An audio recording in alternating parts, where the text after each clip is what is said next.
हाँ जी, नमस्कार, सत श्री अकाल, गुड इवनिंग। देखो टाबरो, ये मैं रिकॉर्ड करके डाल रहा हूँ आपके कोर्स के अंदर, क्योंकि इनमें समझाने वाली कोई बात नहीं। कई बार एक छोटा मोटा क्वेश्चन पूछ लेते हैं।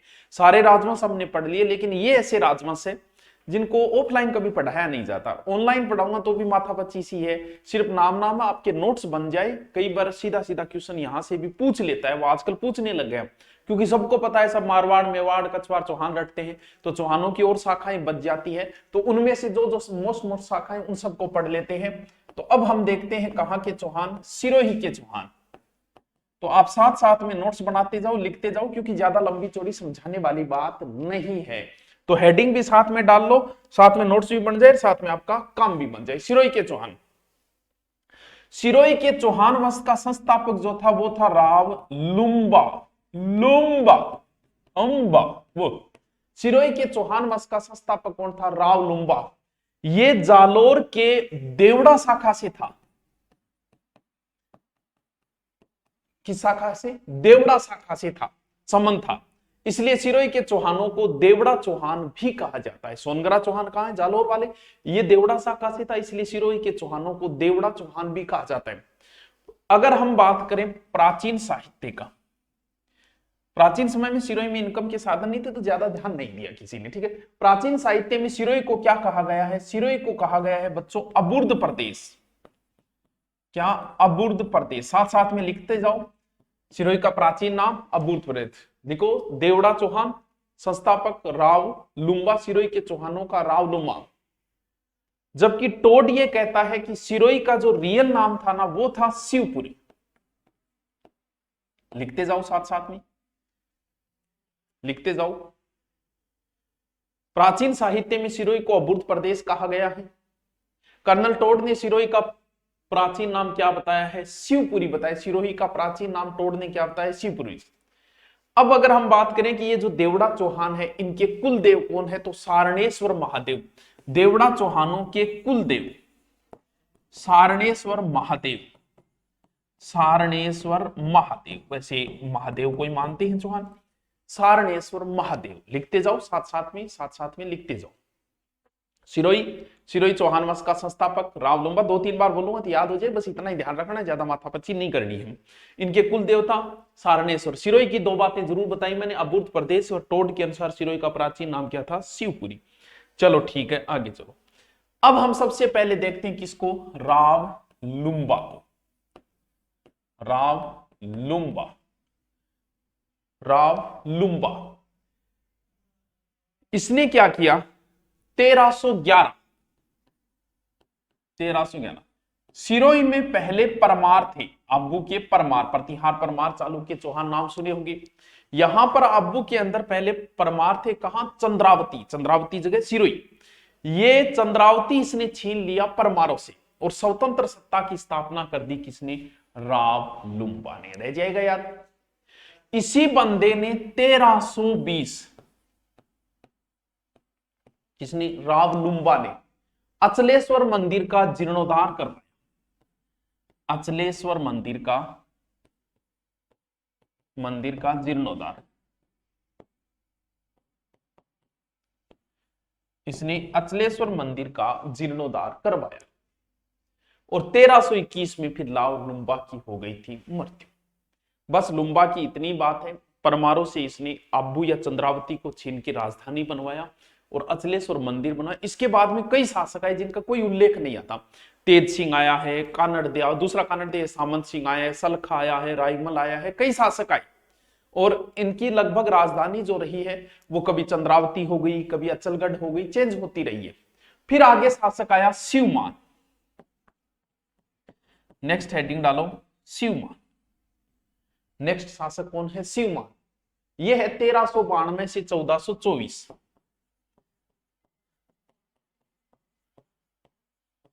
ईस्वी। साथ साथ लिखते जाओ। पहला लुम्बा, लुम्बा के बाद शिवमान। ये राइमल का पुत्र था। वैसे वैसे ध्यान नहीं रखना। चंद्रावती, पहले राजधानी क्या है? चंद्रावती। चंद्रावती पर बार बार मुसलमानों का आक्रमण हो रहा था। इसने एक दुर्ग बनवाया है। कहां? सरणवा पहाड़ी में। सरणवा पहाड़ी में एक दुर्ग बनवाया इसने। दुर्ग बनवाया, सरना पहाड़ी के बनवाया, दुर्ग बनवाया है, ठीक है। और इसी का बाद में नाम 1405 ईस्वी में शिवपुर नाम का नगर बसाया, यानी इसने 1405 में क्या बसाया, शिवपुर, क्योंकि शिवमान नाम है तो शिवपुर नगर बसाया इसने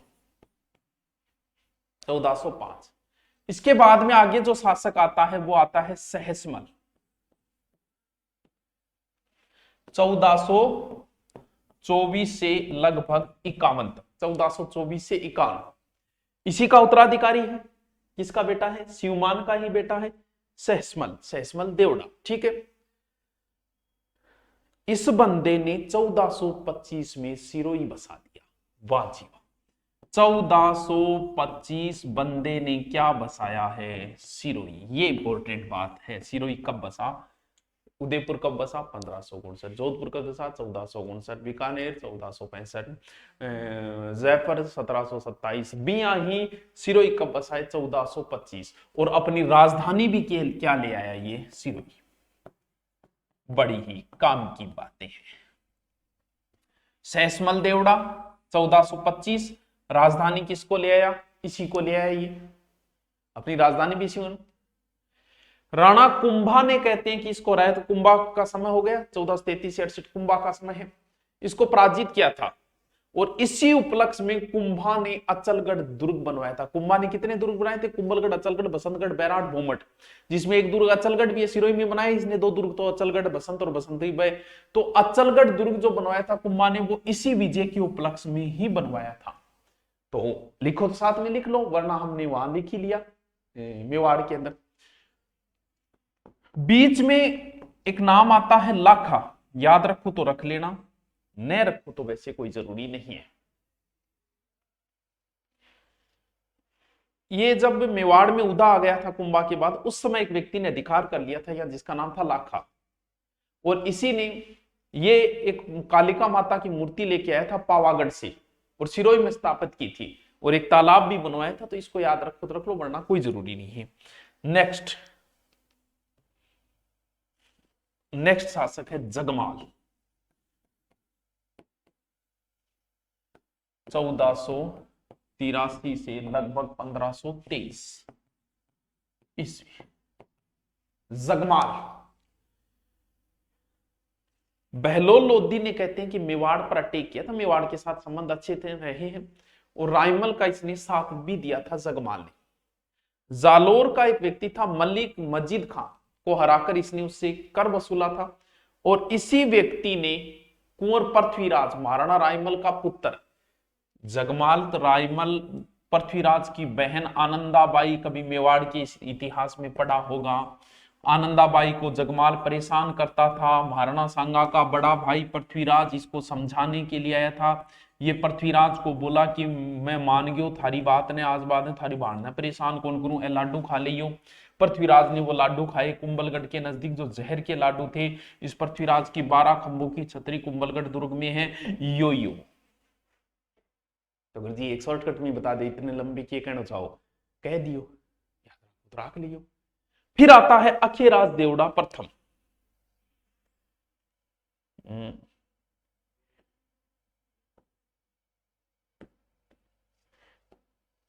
अगलो कौन है, अखेराज देवड़ा प्रथम 1523 से 33। साथ साथ में लिखता जाइयो, अलग कौन लिखाऊंगा।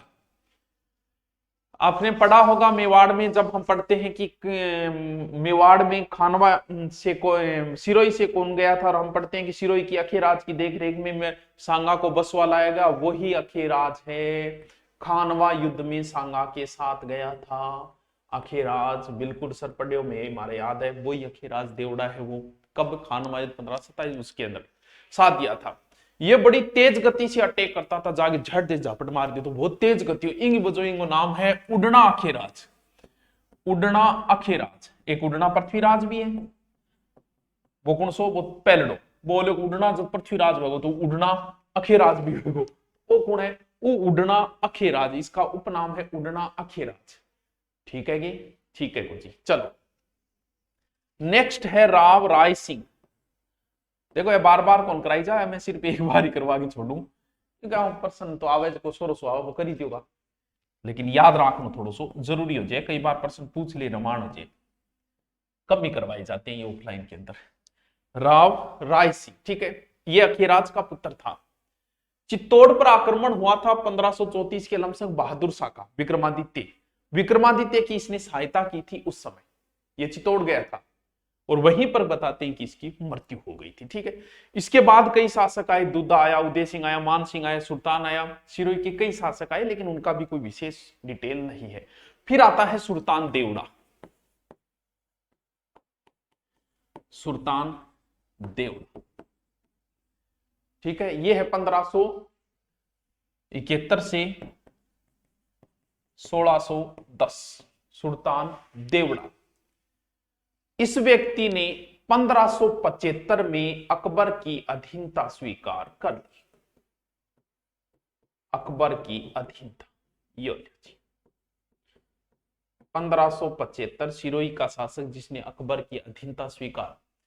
एक चीज अगर आपने कभी पढ़ी होगी कि महाराणा प्रताप का भाई जगमाल, जो महाराणा प्रताप से नाराज होकर यानी मेवाड़ की राजगद्दी पे बिठा दिया था उदय सिंह ने, वो भटियानी रानी धीरबाई का बेटा था, वो अकबर के पास चला गया था, अकबर ने उसे जहाजपुर की जागीर थी, इसकी और अकबर की लड़ाई हुई थी।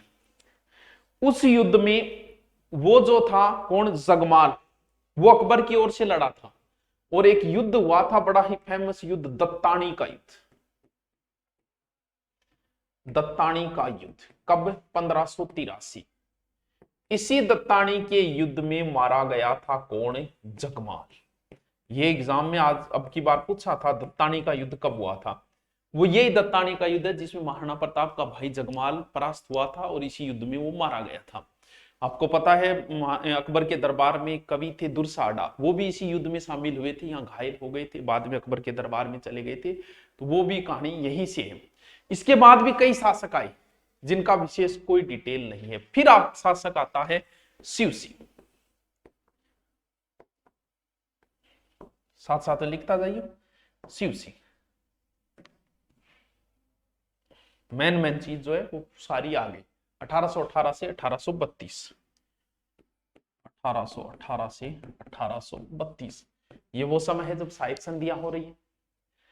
सिरोही पहले मारवाड़ के अधीन मानते थे, तो सिरोही जब मारवाड़ ने संधि की, बोल सिरोही की होगी, फिर सिरोही और शिव सिंह बोले ये क्या होगी, मैं कम थोड़िया न्यारी करो अंग्रेजों मारसा का संधि। इंग जो राजस्थान की लास्ट साइड संधि जो हुई थी वो 11 सितंबर 1883, 11 सितंबर 1883 सिरोही के शिव सिंह के साथ ही हुई थी। अंग्रेजों से संधि करने वाली अंतिम रियासत, ईस्ट इंडिया कंपनी से संधि करने वाली अंतिम रियासत कौन था, सिरोही का शिव सिंह,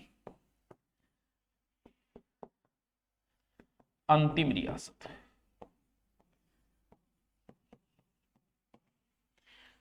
ग्यारह सितंबर 1823, ठीक है, ये अंतिम रियासत थी। इसके बाद में उमेद सिंह भी आए हुए हैं, स्वरूप सिंह भी आए हुए हैं, तेज सिंह भी आए हैं, सिरोही का कई शासक आए, लेकिन उनका भी कोई डिटेल नहीं आता है विशेष रूप से। एक मिनट आ लीजिए, सिरोही का इतिहास इज कंप्लीट। समझ गया आगे बात नहीं, बस इतना ही है। लास्ट में अबे सिंह है 1950 के अंदर। आ लीजिए, इतना ही है टावरों, फुल डिटेल बता दिया। हाँ जी, नमस्कार, सत श्री अकाल, गुड इवनिंग, वाहिगुरु जी दा खालसा, वाहिगुरु जी दी फतेह। देखो टावरों, चौहानों की कई शाखाएं और रह जाती है, प्रश्न तो उनसे आ जाता है, कई बार बहुत इजी क्वेश्चन आ जाता है, हमारा गलत इसलिए हो जाता है क्योंकि हम तो वही है, अजमेर के चौहान पढ़ लेते हैं, रणथंभौर पढ़ लेते हैं, जालौर के पढ़ लेते हैं, चौहानों की और बहुत शाखाएं रह जाती है, तो उनको हम पढ़ लेते हैं शॉर्ट्स में। मेन चीज पढ़ा देता हूं, इनसे बाहर की न के बराबर चांसेस है। अब हम एक शाखा और देख लेते हैं, कौन सी चौहान शाखा, बूंदी के चौहान, मेन है बूंदी के चौहान। सिरोही के चौहान हमने देख लिए, अब हम देख लेते हैं बूंदी राजवंश के चौहान। देखो ये जो भाग है, दक्षिण पूर्वी भाग जो है वो हाड़ौती कहलाता है, सब जानते हैं, कोटा बूंदी बारा झालावाड़ ये क्षेत्र, यहाँ हाड़ा चौहान रहते थे, इसीलिए हाड़ौती क्षेत्र का इसका नाम पड़ गया। बूंदी व कोटा राज्य जो है यहाँ मुख्य रूप से भाग इसके अंदर शामिल थे, झालावाड़ बाद में हो। प्रारंभ में इस क्षेत्र में मीणाओं का अधिकार था, ठीक है, इधर किनका था, भीलों का था, इधर भी किनका था, मीणाओं का था शुरुआत के अंदर। बूंदा मीणा नाम का कोई व्यक्ति रहा होगा, बूंदा मीणा, और बूंदा मीनारे नाम पर ही क्या के नाम पड़े है, बूंदी नाम पड़े, बूंदा मीनारे नाम पर बूंदी नाम पड़े, बूंदा मीणा इजी रह जाओ। रणकपुर जो अभिलेख है, रणकपुर प्रशस्ति है, उसमें बूंदी का नाम मिलता है वृंदावती। किसमें? रणकपुर प्रशस्ति में बूंदी का नाम मिलता है वृंदावती।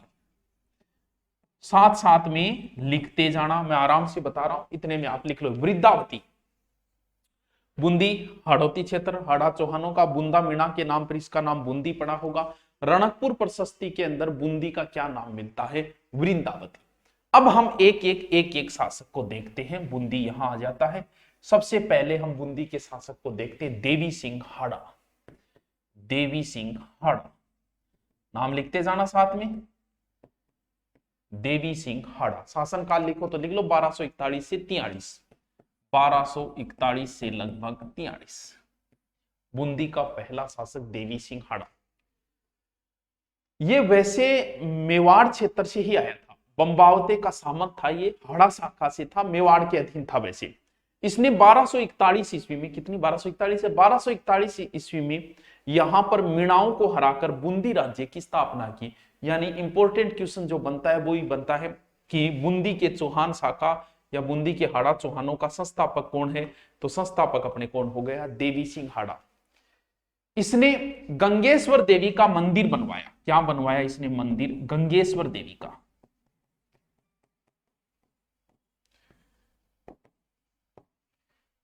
बूंदी के चौहान वंश का संस्थापक है। एक बावड़ी भी बनवाई थी, अमरथुन में एक बावड़ी है, रखो तो लिखो तो लिख लो, नहीं लिखो तो कोई बात नहीं, कोई ज्यादा इतना नहीं है। अपने जीवन काल में ही 1243 इसने अपने पुत्र समर सिंह को हाड़ौती का शासक बना दिया। तो प्रश्न एक ही बनता है, देवी सिंह, देवी सिंह, देवी सिंह ने ही देवी का मंदिर बनवाया है, गंगेश्वर देवी का, और देवी सिंह ही बूंदी के हाड़ा चौहानों का क्या है? संस्थापक। इसके बाद में जो आगे शासक आता है, पहला कौन है? देवी सिंह। देवी सिंह के बाद में जो शासक आता है वो आता है समर सिंह। साथ साथ में लिखते जाएंगे आप, समर सिंह। इसने क्या किया? कब? 1264 कोटिया शाखा। किसने? समर सिंह ने। भीलों को हराया। किसने? समर सिंह ने। बूंदी पे पहले अधिकार कर लिया देवी सिंह ने, उसका बेटा आया, उसने क्या किया? कोटिया शाखा के भील को हरा के और इसने कोटा पर कर लिया अधिकार, और अधिकार करके अपने पुत्र को सौंप दिया था, किसको? जेतर सिंह को। कोटा का प्रारंभ बूंदी राज्य का ही एक भाग हुआ करता था शुरुआत के अंदर, कोटा बाद में अलग हुआ था। और जेतर सिंह कौन? इसका बेटा, इसके अपने बेटे को सौंप दिया, बेटा तू संभाल कोटा। और इसी जेतर सिंह ने आगे चल के कोटा के किले का निर्माण करवाया था। इसका पुत्र ही कोटा किले का निर्माण करवाया। समर सिंह ने, पुत्र समर सिंह ने कोटा पर अधिकार कर लिया था, कोटिया भील को हराकर। फिर समर सिंह के पुत्र जेतर सिंह ने कोटा के किले का निर्माण करवाया था, और यहीं पर गुलाब महल भी बनवाया था, तो वो भी याद रख लेना, रखो। ठीक है, चलो नेक्स्ट चलते हैं। बहुत इजी जी, एक एक लाइन की है, आप आराम से याद हो जाएंगे, ऐसी कोई बात नहीं है, इजी है। ठीक है, इसके बाद में जो बैठा वो बैठा था नापू जी। गद्दी पर बैठने वाला समर सिंह की मृत्यु के बाद में बैठा था, वो तो बूंदी तो जेतर सिंह को दे दिया था। समर सिंह की मृत्यु के बाद नापू जी है, नरपाल सिंह, ये राजगद्दी पर बैठे। इन्होंने कहते हैं कि ये अलाउद्दीन से लड़ते हुए मारा गया था 1304 में। 1304 ईस्वी में अलाउद्दीन से लड़ते मारा गया। बस आपका ये राजवंश पूरा हो जाए, कहीं और कहीं से देखने की जरूरत नहीं रहेगी, इतना ही है इनका डिटेल, विशेष डिटेल नहीं है। फिर आएगा हमीर या हल्लू। हमीर या हल्लू, ये भी कोई विशेष नहीं है, ये अपने पुत्र को शासन सौंप के स्वयं बनारस चला गया था। इसका पुत्र बरसिंह था और ये चला गया था बनारस। राजा महाराजा पहले संन्यास में ले लेता, आजकल नेता कौन ले, बात अलग है। ठीक है, इसके बाद में वीर सिंह या बरसिंह, वीर सिंह या बरसिंह, साथ साथ में लिखता जाइयो, इसको कोई समझ ना रही, कोई कहानी को नहीं है अंदर कोई। इस बंदे ने क्या किया? बरसिंह या वीर सिंह, इस बंदे ने 1354 ईस्वी और एक दुर्ग बनवाया जिसका नाम है तारागढ़। ध्यान रहे, तारागढ़ एक अजमेर में भी है। ये तारागढ़ कौन सा है? बूंदी में। तारे की आकृति जैसी गर्भ गुंजन तो पर वो। ऐसा कहते हैं कि ये कोई ज्यादा अच्छा शासक साबित नहीं हुआ, वो बात अलग है। एक दुर्ग बनवा दियो, चलो कोई बात नहीं। और बूंदी के कई सामंत उठ खड़े हुए राजा के खिलाफ। तो ये कोई ढंग का प्रशासन नहीं चल पाया, मैनेजमेंट अच्छा नहीं कर पाया है, ठीक, डायरेक्टर वाली भूमिका में नहीं आ पाया। इसके समय ही, बरसिंह के समय ही लाखा ने बूंदी पर आक्रमण किया था। कौन? महाराणा लाखा, याद है कि तारागढ़ दुर्ग वो। और उसने आड़ोती के कुछ क्षेत्रों पर अधिकार कर लिया था, जिसमें बम्बावाद है और मांडलगढ़। मांडलगढ़ हमेशा बाद में मेवाड़ का हिस्सा रहा था, आपको पता है, भीलवाड़ा वाला।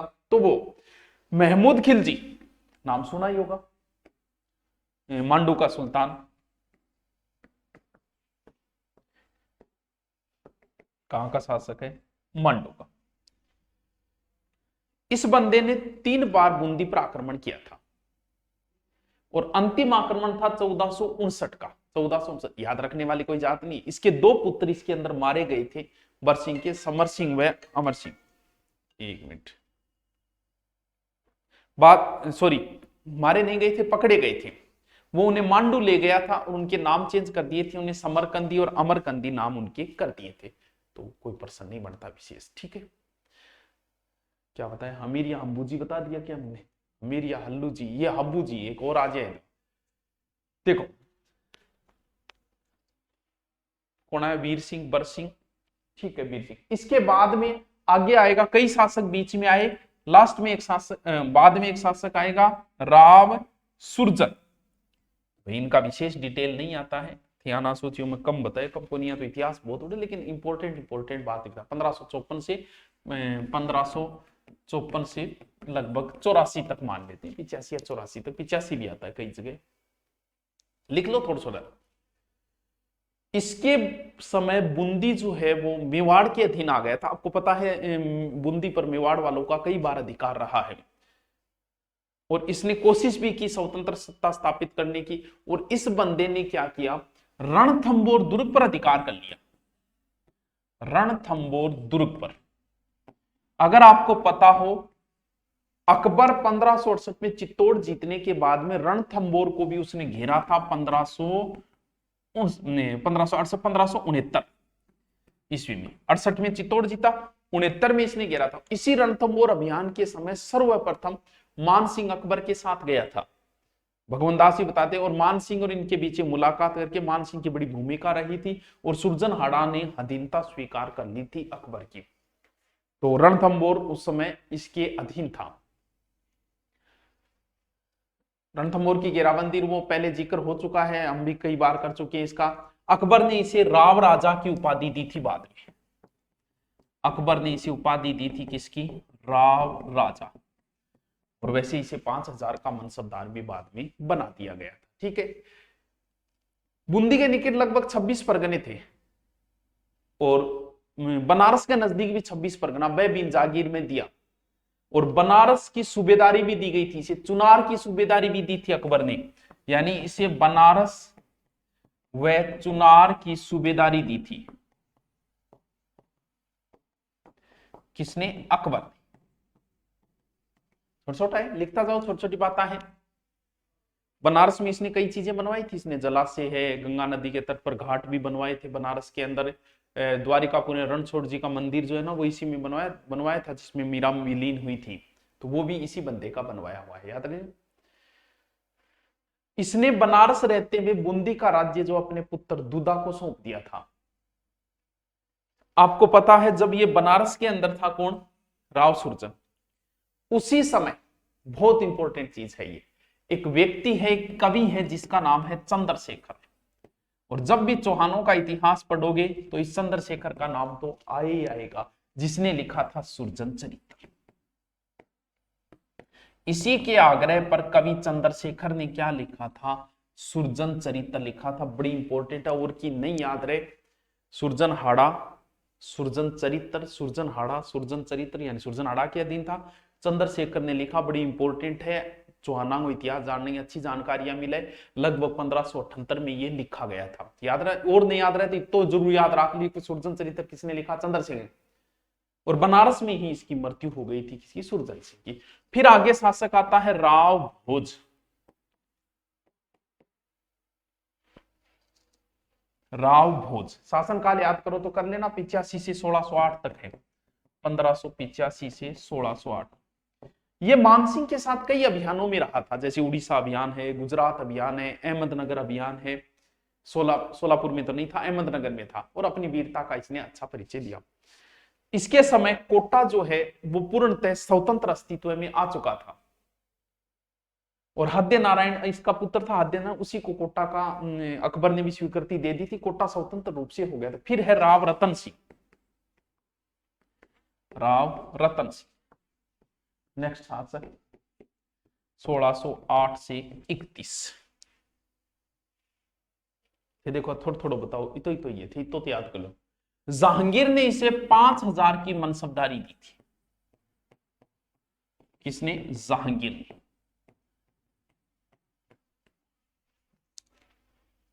बड़ा कहते हैं कि बड़ा न्यायप्रिय राजा हुआ, इसीलिए इसके कारण इसे रामराज भी कह सकते हैं। चित्रकला प्रेमी भी अच्छा था, इसलिए इसे एक उपाधि है सर बुलंद राय, यानी उपाधि सर बुलंद राय। सर बुलंद राय उपाधि है। रामराज भी बताया। जहांगीर का बेटा खुर्रम ने विद्रोह कर दिया था, और उस विद्रोह दबाने में भी राव रतन सिंह की बड़ी ही अच्छी भूमिका रही, बड़ी ही बेस्ट भूमिका रही।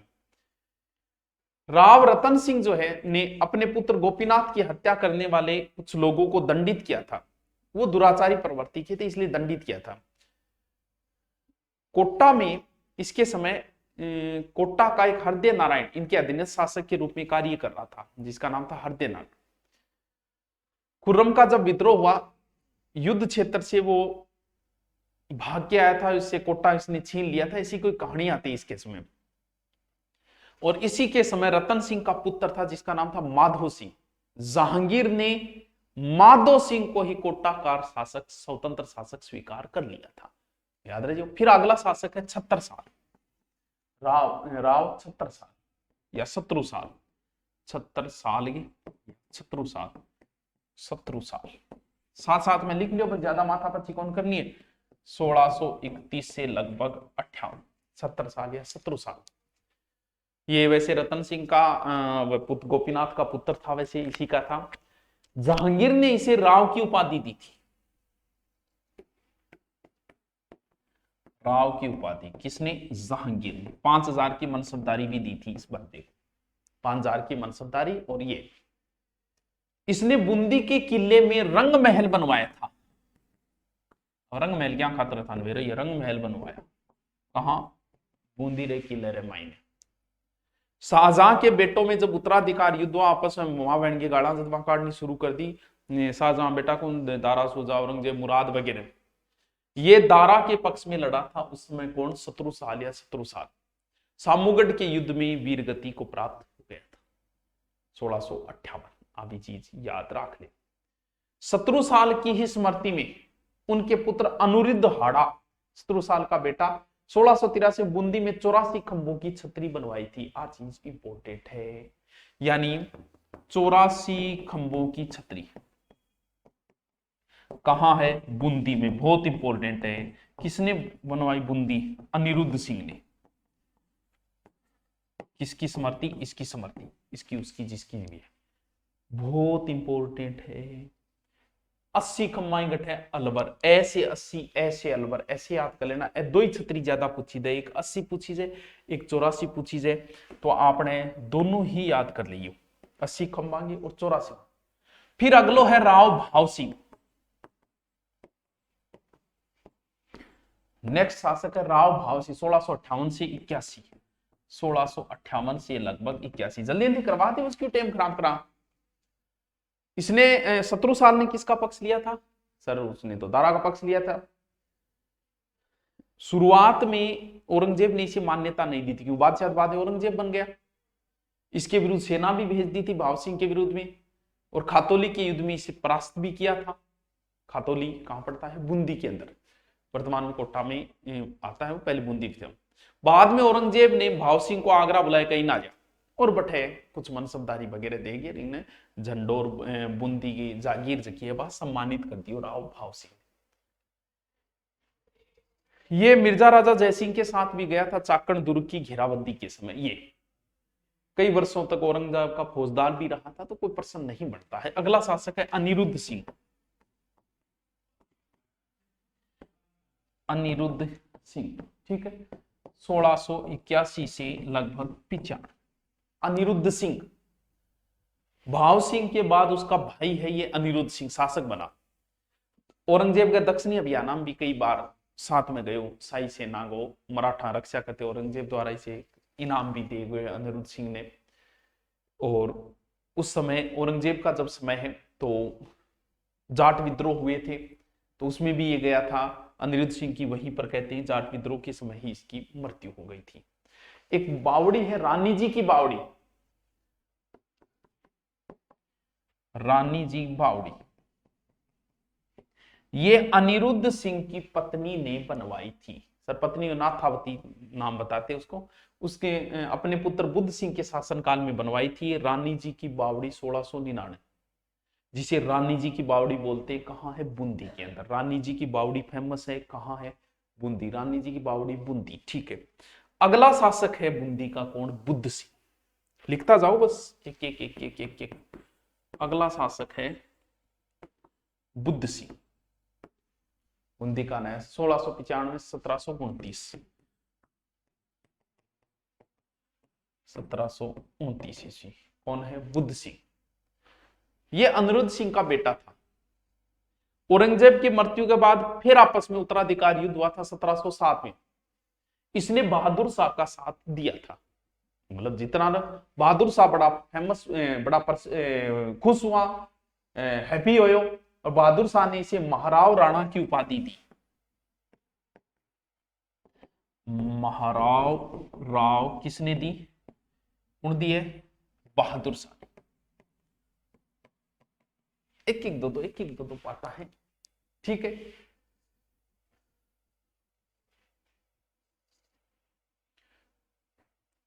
एक कहानी आती है, इसके समय की आती है, इसके शासन काल में इसी का समाता है। भाई था जोध सिंह हाड़ा, लगभग बात है 1706। जोध सिंह हाड़ा गणगौर के अवसर पर जेत सागर झील में गणगौर की प्रतिमा व रानियों सहित डूब गया था। कौन? इसका भाई जोध सिंह। कब? 1706 के अंदर। तब से बूंदी राज परिवार जो है वो गणगौर नहीं मनाता। एक तो गणगौर कहां नहीं मनाई जाती? जोधपुर के अंदर। क्यों? सातल देव की मृत्यु। एक गणगौर कहां? हाड़ो ले डूब्यो गणगौर, कहावत यहीं से शुरू हुई थी। इसके समय बूंदी में गणगौर मनाना बंद हो गया। तो ध्यान है, गणगौर फेमस कहाँ की है? सर गणगौर फेमस है जयपुर की। और इसके समय ये बूढ़ो हो गयो, संतान इसकी हुई नहीं थी। फिर एक विवाद चला कछवाई रानी जयपुर को, और वहीं से राजस्थान में मराठों का आगमन हुआ, जो जयपुर के इतिहास में हम विस्तृत वर्णन करते हैं इसका। क्योंकि सवाई जयसिंह ने यहाँ इंटरफेयर कर दिया था इनके मामले में, करवड़ के जागीरदार को बना दिया और उससे अपनी बेटी ब्याह दी थी। फिर बुद्ध सिंह की चुंडावत रानी थी, इसका पुत्र था उमेद सिंह, और उमेद सिंह का जन्म हुआ। और बुद्ध सिंह भी अपने पुत्र उमेद सिंह को राजा बनाना चाहता था, लेकिन सवाई जयसिंह जो है वो दलेल के जागीरदार को बनाना चाहता था। फिर विवाद हुआ और वहीं से एंट्री हुई थी मराठों की। राजस्थान मराठों का सर्वप्रथम हस्तक्षेप किस रियासत में हुआ? वो बूंदी रियासत पे हुआ था। फिर बुद्ध सिंह जो है वो बेगू चला गया था 1739 में, वहीं उसकी मृत्यु हुई थी बुद्ध सिंह की, ठीक है। इसने एक पुस्तक लिखी थी बुद्ध सिंह ने, नेह तरंग। बुद्ध सिंह की एक पुस्तक है नेह तरंग, थोड़ी सी याद रख ली। इसके समय मुगल बादशाह बाद फर्रुख सियर हुआ और बूंदी का नाम बदलकर फर्रुखाबाद किया था। यानी फर्रुख सियर ने बूंदी का नाम फर्रुखाबाद किया था।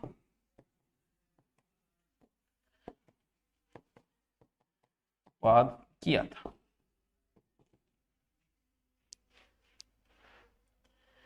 ठीक है। ये चीज याद रखिए जी, बूंदी का नाम फर्रुख। फिर आगे शासक आता है दलेल सिंह। दलेल सिंह नाम सुनेगा, एक दो नाम तो सुनेड़ा ही हो गया। अभी साथ साथ में लिखता जाइयो, दोबारा बिया को लिखा उस तरह से 29 से 48, क्योंकि ज्यादा टाइम खराब कौन करा पाएंगे। नॉर्मल पर्सन आओ जो आपको गलत नहीं होना चाहिए। करवड़ के जागीरदार का पुत्र था ये दलेल सिंह, जो विवाद हुआ था स्वाई जय सिंह बूंदी का शासक बनाया था। स्वाई जय सिंह की बहन थी अमर कंवरी, उमेद सिंह को शासक बनाना चाहती थी, वही कहानी।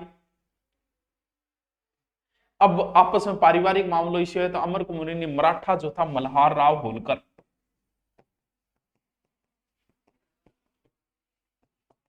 स्वाई जय सिंह की बहन जयपुर वाले की भाई बना लियो, 6 लाख रुपया देंगे, मेल बेटन बढ़ाओ, और वहीं से विवाद शुरू हुआ, फिर हुल्डा सम्मेलन हुआ। वो सारी कहानियां हम जयपुर के इतिहास के अंदर पढ़ते हैं।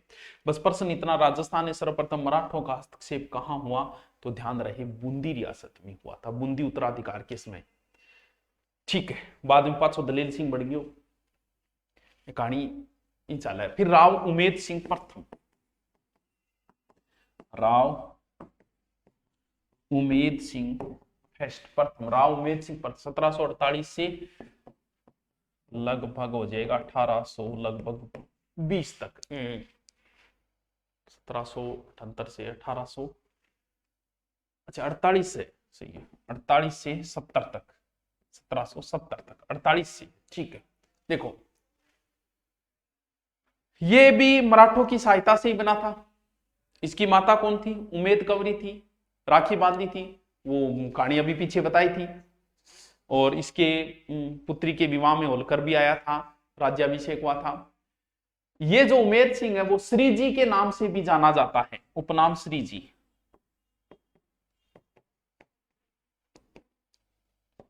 रख लिया, ध्यान याद रहे। बूंदी के किले में जो चित्रकला है, उमेद महल का निर्माण इसने करवाया, चित्रकला में भी इसका समय अच्छा माना है। और आपके जीवन काल में ही आप ये बढ़िया सी एक मूर्ति भी बनाई, सोने की मूर्ति बनवाई, अंतिम संस्कार करवाया था, और जीवन काल में भी अंतिम संस्कार भी करवाती हो। थोड़ा सा ध्यान रख ले, टांग सी बात है, कई बार कोई पूछ भी ले, इससे कोई बड़ी बात होनी। फिर अगला शासक है अजीत सिंह, राव अजीत सिंह। साथ साथ बस लिखता जाओ, ये हो गया 1770 से 73, अजीत सिंह, ठीक है, विशेष बात नहीं है इसकी, कार्यभार संभाले लेकिन मृत्यु होगी। फिर आता है राव उमेद सिंह द्वितीय, राव उमेद सिंह सेकंड। ये जो हो जाएगा 1773 से 1804, 1773 से 1804 ईस्वी तक उमेद सिंह सेकंड, इसकी भी कोई बात नहीं। फिर अगला शासक आता है विष्णु सिंह, सिर्फ नाम नाम है लिख ले। अगला शासक आता है विष्णु सिंह, इसकी काम की बात है, कब है ये, 1804 से 31। विष्णु सिंह 10 फरवरी 1818, इंपॉर्टेंट बात, 10 फरवरी 1818 बंदे ने ईस्ट इंडिया कंपनी अंग्रेजों से संधि कर ली। कौन, बूंदी के शासक विष्णु सिंह ने। वहां कौन था, शिव सिंह, वहां का था शिव सिंह, अंतिम रियासत थी, और बूंदी। फिर अगला शासक आता है राम सिंह, इंगो जिक्र तो वही वह कठे क्रांति के अंदर 1831 से निवासी, 31 से निवासी, इसका जिक्र तो वही होता है, हम भी करते हैं। 1857 की क्रांति के समय बूंदी का शासक। बाकी सारी बातें आप क्रांति के अंदर पढ़ा ही पढ़ा। और इसी के समय हुए थे प्रसिद्ध कवि सूर्यमल मिशन, बहुत फेमस है टावरों, बहुत फेमस है सूर्यमल मिशन। इनका जन्म हुआ था हरडा गांव बूंदी। 1857 की क्रांति को लाइव देखने वाले, और इन्हीं के राम सिंह के कहने पे इन्होंने ग्रंथ लिखा था वंश भास्कर, और इस ग्रंथ को पूर्ण किया था मुरारी दान ने। और क्रांति के समय वीर जगा सो गया, वह सोयड़ा वीरा ने पाछा जगान खातर इन्होंने एक रचना लिखी थी, वीर सतसई, सतसई 255 दुआ है, वीर सतसई बहुत इंपॉर्टेंट है, वीर सतसई। और सूर्यमल मिशन की पहली रचना है रामरन जाट, याद रखियो, तीनों इंपॉर्टेंट है। सूर्यमल जी मिशन बहुत फेमस है, राजस्थान के राज्य कवि है ये। तो वंश भास्कर में कहाँ का इतिहास है, ध्यान रहे, चौहानों का इतिहास है, बूंदी का इतिहास है। इसी के समय बूंदी के शासनकाल में ठाकुर था जिसका नाम था बलवंत सिंह, वो जयपुर से तीज जो है वो प्रतिमा बूंदी लाए थे, तो याद रखो रहा। अब इनके बाद में बहुत शासक बने हैं, रघुवीर सिंह है, ईश्वर सिंह है, बहादुर सिंह है, लेकिन कोई विशेष बात उनकी नहीं है। लास्ट शासक है राव बहादुर सिंह। राव बहादुर सिंह जी अब कदे वो आजादी एकीकरण से आपको बूंदी का बहादुर सिंह नहीं बताया क्या? एकीकरण में उपराज प्रमुख वो यही है, यानी एकीकरण के समय बूंदी का शासक, एकीकरण समय बूंदी शासक। अच्छा, एकीकरण के समय बूंदी, बाद में उपराज प्रमुख बने थे। ये लो जी, अब बच्चे कोटा, वो भी करवाऊंगा की बात है। चलो नेक्स्ट अपना तीसरा और कर लेते हैं, और इनको एक बार पढ़ लेना, आप ज्यादा माथा बच्ची मत करना। थोड़ा सा नॉर्मल क्वेश्चन आए तो आपका गलत नहीं होना चाहिए बस। हमने 2 राजवंश पढ़ लिए जिनको कम पढ़ाया जाता है, इसीलिए ये थोड़ा सा आपके लिए प्रश्न आ जाए तो इंपॉर्टेंट हो जाता है, तो एक बार आप देख लेते हो तो काम चल जाएगा आपका। देखो बूंदी को हमने पढ़ लिया, बूंदी मैं भी जल्दी करा रहा हूं, उतने ही समय में करा रहा हूं जितने में आप पढ़ोगे। देखो इसके बाद में नया राजवंश जो है कोटा। कोटा पहले किसका भाग था? पहले बच्चों बूंदी का ही भाग था। कोटा किसका भाग था? बूंदी का ही भाग था। ये राव भोज ने अपने पुत्र जिसका नाम था हृदय नारायण, हृदय नारायण, हृदय नारायण से को सौंप दिया और अकबर से इसकी मान्यता ले ली थी जलालुद्दीन। बाद में शासक अनिरुद्ध सिंह, उसने क्या किया? खुर्रम के विद्रोह के समय भाग गया था। जहांगीर बड़ा नाराज हुआ, बोल गलत बात है भाई। तो वो हुआ क्या? जहांगीर ने कोटा को छीन लिया वापस। बाद में माधो सिंह को शाहजहां ने कोटा वापस दे दिया था। बात पल्ले पड़ी। कोटा पहले बूंदी का ही भाग था। Kota is the part of Bundi. Bundi शासक राव भोज ने अपने पुत्र हृदय नारायण को कोटा का शासक नियुक्त किया था, ठीक है, जिसे अकबर से स्वीकृति ले ली। बोली हृदय नारायण जी ने स्वीकृति दे दी। बोल ठीक है, दे दिया। इस स्वीकृति में कोटा राजतंत्र जो अस्तित्व में थोड़ा बहुत आ गया था, रनिंग हो गया था थोड़ा बहुत, ठीक है। बूंदी का शासक राव रतन सिंह के शासनकाल में, बूंदी का था उस समय हृदय नारायण बूंदी का अधीनस्थ शासक था। बूंदी के अंडर ही था कोटा। कौन? हृदय नारायण, हार्ट नारायण, ठीक है। बाद में खुर्रम के विद्रोह के समय कहते हैं कि ये भाग गया था। जहांगीर इससे बड़ा ही नाराज हुआ, बोले यहाँ थोड़ी बाजे करे कोई। और बाद में जहांगीर ने कोटा को एक बार छीन लिया था। और बाद में जब जहांगीर के बाद में कौन बना? शाहजहां बना। और शाहजहां ने किसे सौंप दिया था? माधो सिंह को कोटा का राजा सौंप दिया था एक प्रकार से। तो लगभग 1624 तो जहांगीर है, और लेकिन मान्यता बाद में शाहजहां ने दी है। और शाहजहां ने माधो सिंह को कोटा का शासक जो है वो स्वीकार कर लिया था। तो पहला शासक कौन आएगा? पहला शासक आएगा सर माधो सिंह। अब साथ साथ में लिखता जाओ ताकि थारू गलत नहीं है। माधो सिंह सर कब से कब तक है? माधो सिंह जो है वो 1631 से 48। इसने खाने जहां, शाहजहां के समय विद्रोह हुआ था खाने जहां, और एक खाने जहां प्लस जुझार सिंह, इन दोनों का विद्रोह दबाया था। शाहजहां ने इसे एक घोड़ा दिया था। ओ घोड़ो, 100 घोड़ो। उस घोड़े का नाम था बाद रफ्तार, मतलब बाद में बात तो बाद रफ्तार। विशेष कोई बात नहीं है इसकी। कोटा राज्य का पहला स्वतंत्र कौन है? माधो सिंह। माधो सिंह नाम वहां बहुत राजा है, जयपुर में तो 2 है। हाड़ौती क्षेत्र जो है शक्ति का केंद्र जो है वो बाद में धीरे धीरे कोटा होता गया। पहले बूंदी था, बाद में कोटा हो गया। खाने जहां का विद्रोह हुआ था सर कब हुआ था? 1631 के लमसम। और जुझार सिंह का विद्रोह हुआ था 1635 के अंदर। दबाने में इसकी बड़ी ही महत्वपूर्ण भूमिका रही थी, ठीक है।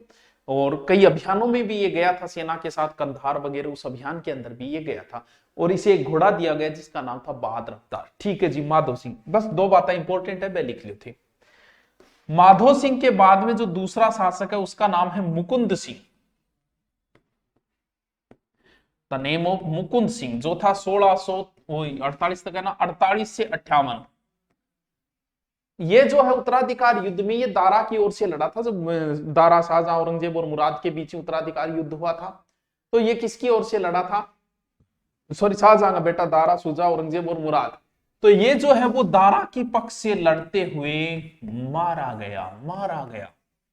लेकिन इसकी एक बड़ी ही इंपॉर्टेंट चीज है, बड़ी ही इंपॉर्टेंट है, बहुत बार एग्जाम में आवे, अबली मीणी का महल। अबली मीणी का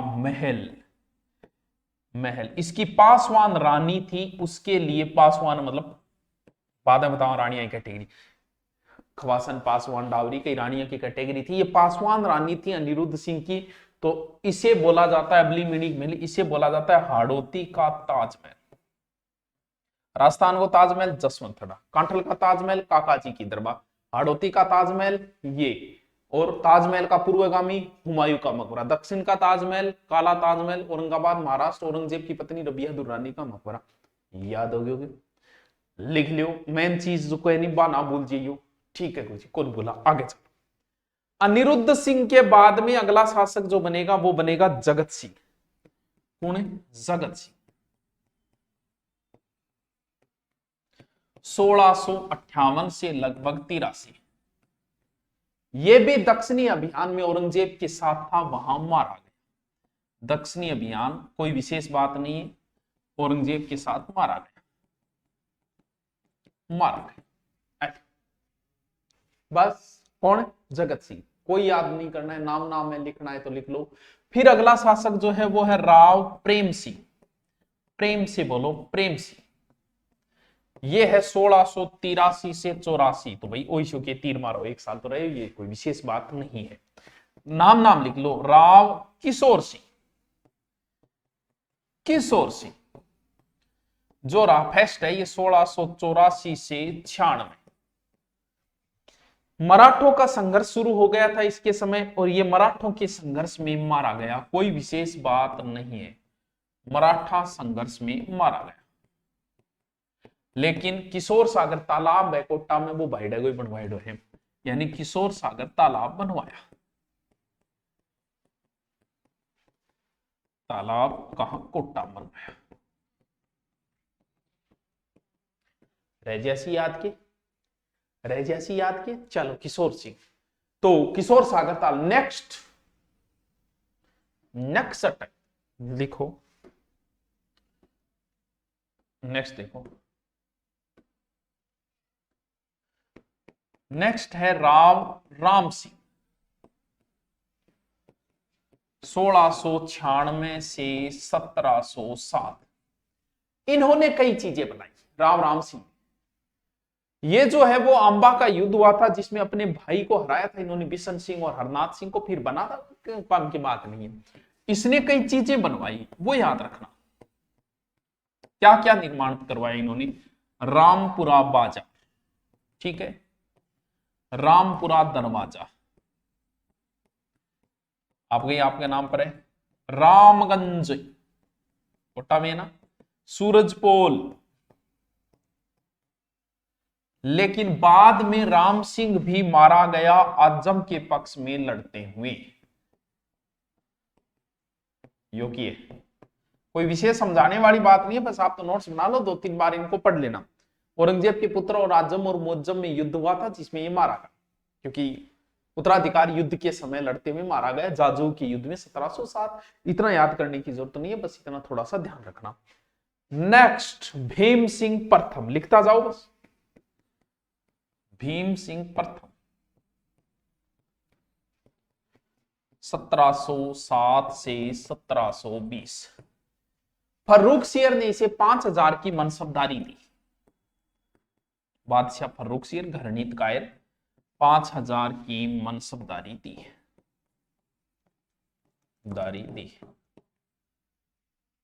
उस समय मेवाड़ के महाराणा थे अमर सिंह सेकंड। अमर सिंह सेकंड महाराणा ने महाराव की उपाधि दी।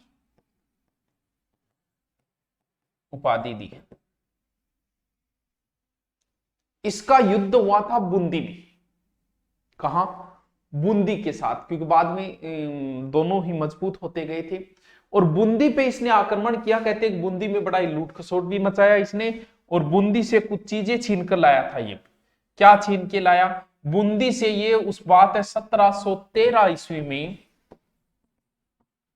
बूंदी से धूड़ धानी राख छानी, नाम सुन रहे, धूड़ धानी व कड़क बिजली छीन कर लाया, बिजली लाया। और इसने क्या बनवाया, और इसने बनवाया भीमगढ़ का किला निर्माण। भीम सिंह ने भीमगढ़ का किला बनवाया, किला बनवाया। वह भीम विलास ब्रिजनाथ मंदिर, आशापुरा मंदिर, ये सब इसने बनवाया। याद रह जैसी के, रह जैसी के, रह जैसी के, बोलो। अगला है राव अर्जुन सिंह। अर्जुन सिंह 1720-23, कोई बात नहीं है। अगला है दुर्जन साल। गुरुजी यहाँ की है तो की कोई नहीं यारो, क्या समझाऊं थे बताओ। दुर्जन साल 1723 से 56। इसकी एक रानी थी सिसोदिया रानी, लिख लेते हैं। सिसोदिया रानी के नाम पे इसने क्या बनवाया, इसने जग मंदिर पैलेस बनवाया था। ये उदयपुर वाला नहीं है, ये सिसोदिया रानी ब्रज कंवर के नाम पे। वह किशोर सागर तालाब भी इसने बनवाया था। किशोर सागर तालाब और जग मंदिर पैलेस दोनों ही इसने बनवाया था। ठीक है ये लगभग 1740 के अंदर ये बना था, दोनों थोड़ा सा ध्यान रखना। ठीक है, नेक्स्ट अजीत सिंह। ये है 1756 से 57, कोई विशेष बात नहीं है। नेक्स्ट जो शासक है वो देखिए शत्रुसाल प्रथम 1757 से 64। कभी आपने नाम सुना होगा भटवाड़ा का युद्ध। जयपुर के इतिहास में इसे पढ़ाया जाता है भटवाड़ा का युद्ध। कहां पड़ता है भटवाड़ा? 12। हुआ क्या, बादशाह अहमद शाह ने रणथंबोर दुर्ग जो है ना, वो किसको दे दिया था? वो दे दिया था माधो सिंह प्रथम को। रणथंबोर दुर्ग माधो सिंह प्रथम को दे दिया था। कौन से वाले को? जयपुर वाले को। रणथंबोर दुर्ग लेने के लिए कोटा शासक शत्रुसाल ने अटैक किया, और उस अटैक में महत्वपूर्ण भूमिका जो थी वो थी झाला जालम सिंह की। ये नाम ध्यान रखना, बहुत काम आएगा। झाला जालिम सिंह, कोटा का दुर्गादास है ये जालिम सिंह। नेतृत्व में 1761 में बटवाड़ा में नेतृत्व में माधो सिंह को हराया था। इस बात की जानकारी जो हमें मिलती है, इस बटवाड़ा युद्ध की जानकारी वो मिलती है शत्रुसाल रासो में। शत्रुसाल रासो सर किसने लिखा? डूंगर सिंह। इसमें इसकी जानकारी मिलती है। अब जो नई एंट्री बाहुबली की हुई है वो हुई है झाला जालिम सिंह की। तो इनके बारे में भी थोड़ा हमें देख लेना चाहिए कि सर ये कौन है। नाम है झाला जालिम सिंह। अलग से हेडिंग डाल देता हूं मैं, झाला जालिम सिंह। ये वैसे कोटा के दीवान थे और इन्हें कहा जाता है कोटा का दुर्गादास।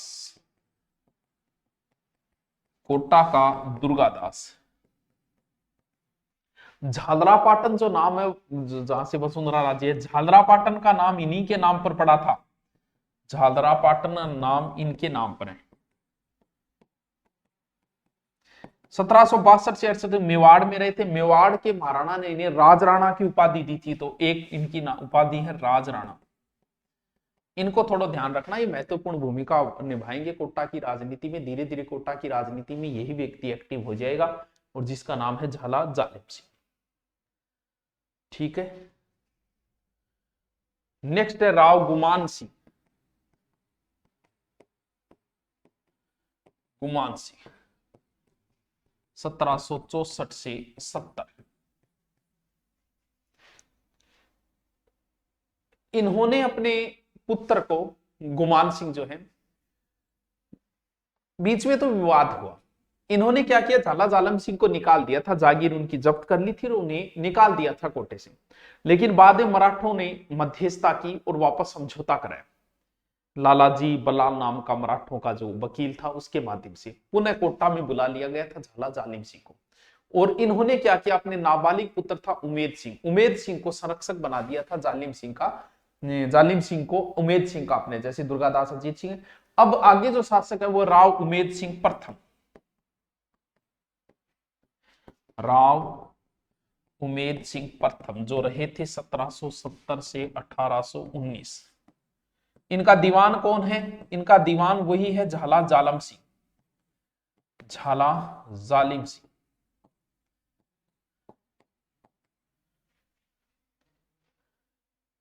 इनके समय इनके रिश्ते ठीक थे। कहते हैं कि अमीर खां पिंडारी भी रुका था, अमीर खां के पिंडारी की माता को रोका गया था दुर्ग के अंदर। कोटा राज्य को इन्होंने पिंडारियों से स्वतंत्र भी एक प्रकार से रखा था, ताकि लूटपाट न रहे, बूढ़ा चपड़ा ये जिया ही कोई जागीर देगीर सीमा तक सीमित रख दिया था पिंडारियों को। ठीक है, तो इसको थोड़ा सा ध्यान। पिंडारी, अमीर खां पिंडारी की माता थी बेगम, जो कोटा राज्य के शेरगढ़ किला जो वर्तमान में बारा है उस किले में रुके भी थे, तो संबंध ठीक थे। बाद में किसने, उमेद सिंह, जो सबसे इंपॉर्टेंट बात है, 22 दिसंबर 1817 ईस्ट इंडिया कंपनी से कर ली संधि। संधि में यह तय हुआ कि उमेद सिंह और इसके वंशज तो रहेंगे कोटा के। क्या क्या संधि में तय हुई, कोटा का प्रभार तो उमेद सिंह इनके वंशज रहेंगे, इन्हीं का है, कोटा राज्य के शासक तो वही रहेंगे। झाला जालिम सिंह ने अलग से अंग्रेजों को बुलाई, बोले एक मेरे साथ संधि और करो, मैं भी कम को नहीं हूं, बाहुबली हूं। तो प्रशासनिक अधिकार स्वयं झाला जालिम सिंह और अपने वंशजों के नाम सुरक्षित करवा लिए थे अलग से एक संधि करके। आगे शासक है किशोर सिंह द्वितीय, लिखते जाओ,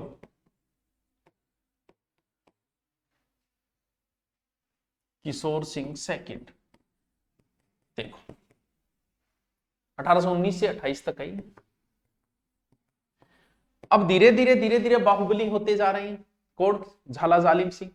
तो विवाद तो इनके मध्य होगा, प्रशासनिक शक्तियों को लेकर एक प्रकार से मतभेद हो गया, क्योंकि उनके अलग से संधि कर रखी है। फिर दोनों के मध्य एक युद्ध हुआ मांगरोल बारा के अंदर 1 अक्टूबर 1821 को। मांगरोल बारा के अंदर इनके मध्य, जालिम सिंह और किशोर सिंह के मध्य फिर एक लड़ाई। टोड ने उस समय झाला जालिम सिंह की सहायता की थी, थोड़ा सा ध्यान रखना। और किशोर सिंह कहते हैं कि इस युद्ध में फिर हार गया।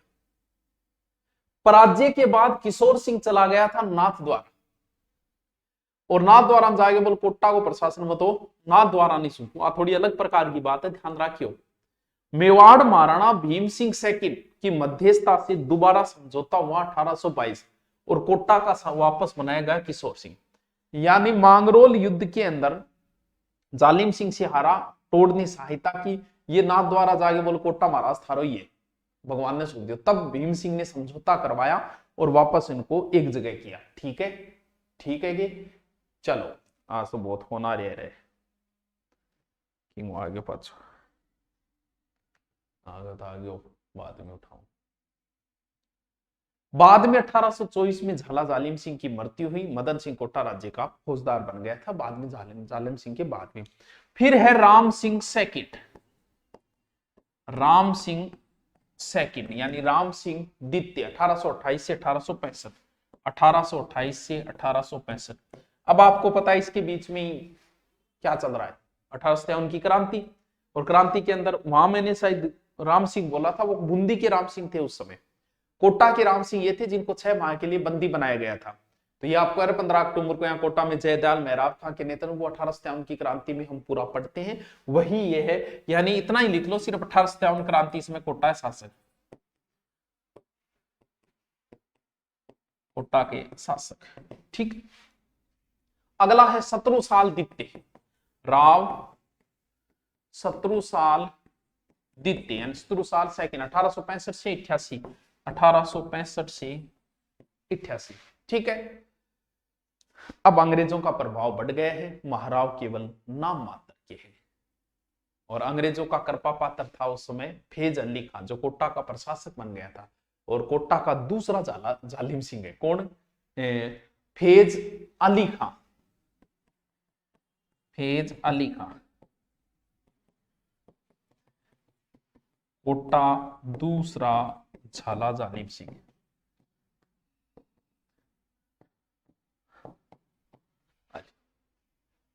आगे बस इतना याद रखना है, कोई ज्यादा माथा पच्ची नहीं करनी है।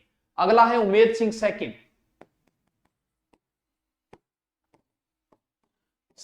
पिछलो कद 1888 है, 88 से 1940 तक हो जाओ, 1888 से 1940। ठीक है, साथ साथ लिखते जाओ, समझने वाला कुछ नहीं है। मेव कॉलेज में पढ़े थे, पढ़ाई को टाइम आ गया भी राजा महाराजा में पढ़नो पड़ो, और ब्रिटिश सरकार के प्रति तो निष्ठा राखनी पड़े। और इन्हीं के समय कोटा में आधुनिकीकरण प्रारंभ हो गया। ध्यान रहे, कोटा जो राज्य है उसके 17 परगने झालावाड़ को दिए गए। झालावाड़ को बाद में अलग किया जाएगा। और ऐसा कहते हैं इनमें से 15 परगने 1899 में पुनः कोटा ने जब्त कर लिए थे। पहले 17 दिए गए, 15 पातशाह कोस लिया। वायसराय इसके समय जो थे वो कहते हैं कि लॉर्ड कर्जन जो थे वो कोटा आए थे, यानी लॉर्ड कर्जन कोटा आए। कोटा आने वाले पहले वायसराय लॉर्ड कर्जन कोटा आए। किसके समय? उमेद सिंह के समय। लास्ट एंड फाइनल देखें, एक दौर बचा है, भीम सिंह सेकंड। भीम सिंह सेकंड 1940 से 48 हो गया टाइम दिया तुम। कोटा के अंतिम शासक।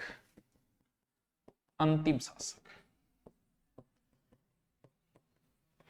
आजादी एकीकरण है 25 मार्च 1948 में कोटा को मिला दिया गया था। महाराव भीम सिंह दिखते थे उस समय राज प्रमुख। ये लो जी, ओके थैंक यू, मैंने करवा दी। इनको एक बार पढ़ के नोट्स बना के पढ़ लेना, गैल छूट जाएगा। ऐसे कुछ विशेष इनके अंदर नहीं है। आप ये मत समझना कम बताए, क्या बताए, इनका इतना ही डिटेल है, लेकिन कोई नहीं करवाता इसलिए मैंने सोचा करवा देता हूँ, आपका काम कंप्लीट हो जाए। ओके थैंक यू, नमस्कार, सत श्री अकाल, गुड इवनिंग। अब एक और बता देता हूँ आपको, ये छोटे छोटे हैं जो आपको ऑफलाइन नहीं करवाए जाते हैं, कहीं ऑनलाइन भी आप कम पढ़े, इनको रिपीट कर लेना। एक दो बार कोई क्वेश्चन आए, जैसे आज जो मैं कराऊंगा उसमें से अभी से क्वेश्चन आया था वनपाल में, तो कई बार आ जाए तो हमारा गलत नहीं होना चाहिए। हमें राजस्थान के इतिहास का पूरा नॉलेज होना चाहिए। नाउ हम पढ़ते हैं कौन सा? करौली के यादव वंश। यादव वंश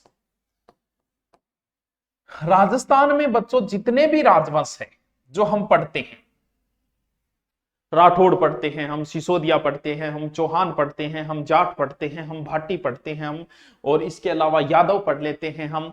ये जितने भी राजवंश पढ़ रहे हैं उनमें एक तो भाटी राजवंश और एक यादव राजवंश और एक जाट राजवंश, ये चंद्रवंशीय, बाकी सब सूर्यवंशीय। चौहान सूर्यवंशीय, राठौड़ सूर्यवंशीय, गुहिल सूर्यवंशी है, और कौन सा कछवा सूर्यवंशी है।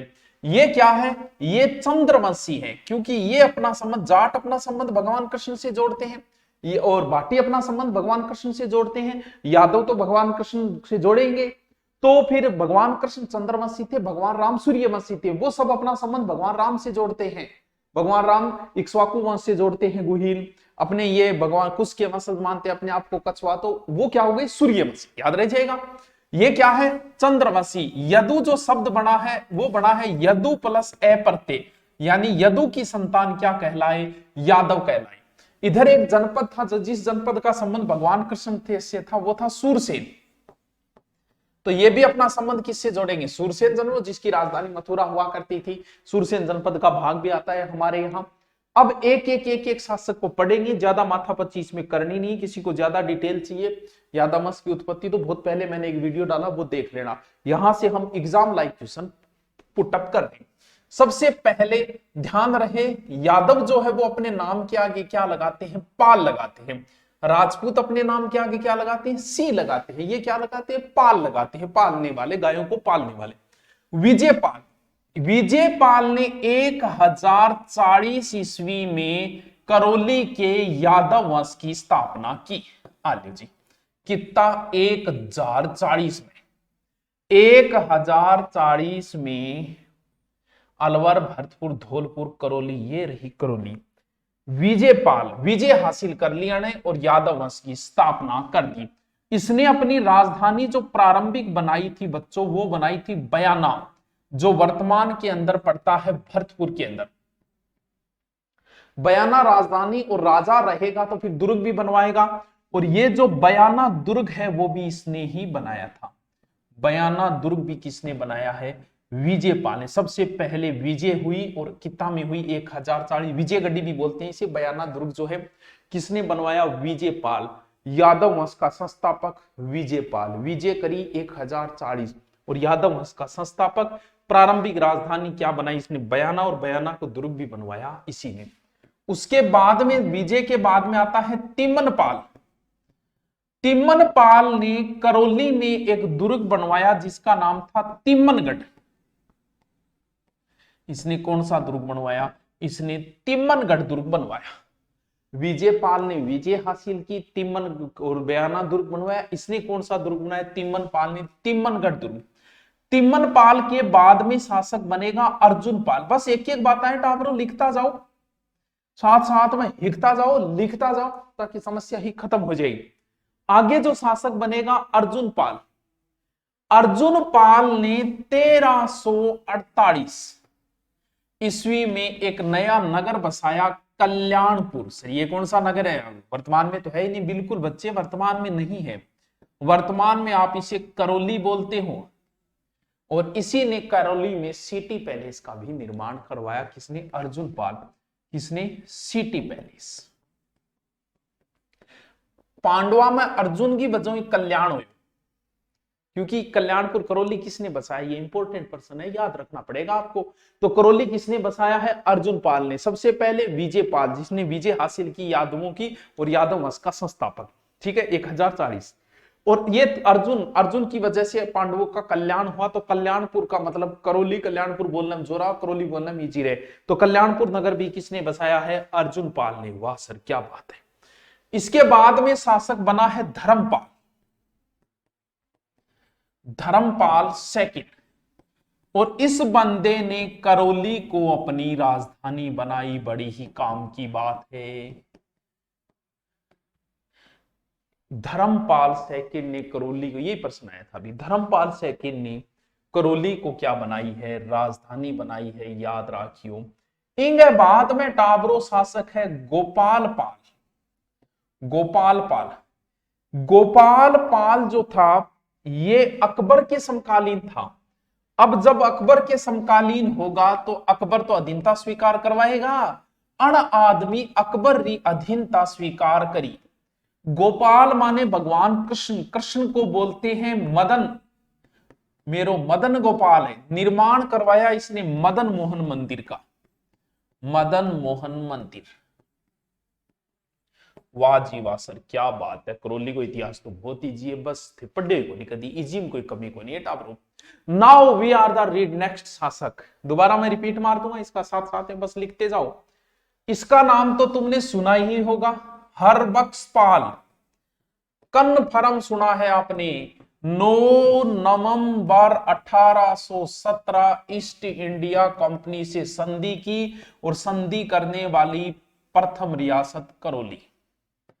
संधि करने वाली पहली रियासत, प्रथम रियासत करौली। वैसे इनको मराठों को खिराज देती थी, लेकिन अंग्रेजों ने इसे खिराज से मुक्त रखा था। तो ये प्रश्न तो आपको याद करना ही पड़ेगा जब आप सहायक संधियां पढ़ते हो। तो पहली रियासत करौली, करौली का हरबख्श पाल जिसने ईस्ट इंडिया कंपनी से सहायक संधि करी है। वाह गुरुजी वाह क्या बात है, मजा आ गया। नेक्स्ट टाबरो शासक है मदन पाल। इसका नाम भी आपने सुना है। कहां सुना था सर?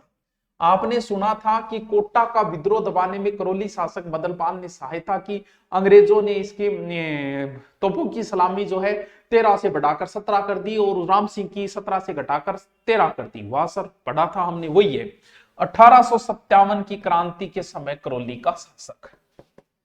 एक चीज और पढ़ी, अब जब क्रांति में अंग्रेजा की सहायता करी तो अंग्रेजा एक उपाधि जलाई। बोले यार तने एक ठाडी सारी उपाधि देंगा भी। उपाधि भी उपाधि को नाम है ग्रांड कमांडर ऑफ द लगाओगा गे, लगाओ लगा दो, स्टार इंडिया। अरे ठाडी दी रहे। एक चीज आपने पढ़ी होगी, राजस्थान में सर्वप्रथम स्वामी दयानंद सरस्वती जी करौली शासक मदन पाल के यहाँ आए थे, दूसरी बार उदयपुर और तीसरी बार जोधपुर, वही चीज। तो ये मदन पाल जी के समय स्वामी दयानंद सरस्वती जी प्रथम बार राजस्थान आए थे। स्वामी दयानंद सरस्वती जी 1865 सर्वप्रथम राजस्थान में करौली आई, राजस्थान में करौली माथे आया। वाह गुरुजी वाह, मजा आ गया। ठीक है, अब मदन पाल के बाद में टाबरो कई शासक बनया, लेकिन वहां कोई जिक्र को नहीं है। मैं सिर्फ लिखाऊं, याद करो तो कर लिया, नहीं करो तो कोई बात को नहीं। मदन पाल के बाद है लक्ष्मण पाल, फिर है जय सिंह पाल, फिर है अर्जुन पाल, फिर है भंवर पाल। कोई मतलब को नहीं टाबरो, मेन चीज की है, और दोबारा रिपीट मारूंगा, मैं बता दूंगा, ज्यादा माथा पच्ची थाने को नहीं करनी है। इनके बाद में है भोमपाल। गुरुजी थे शासन काल की कौन लिखा यार, मिलने ही कौन ढंगू गठू लिखाऊं तो तू बता। आंगो लास्ट 18 को मिले। द्वितीय विश्व युद्ध के समय था, सेकंड वर्ल्ड वार के समय अंग्रेजों की थोड़ी सी सहायता की थी, ठीक है, कोई विशेष बात नहीं है। लास्ट जिसका नाम आपने सुना ही होगा, गणेश पाल। एकीकरण में हमारा नाम आपने सुना ही होगा, गणेश पाल का। अंतिम शासक, करौली का लास्ट शासक।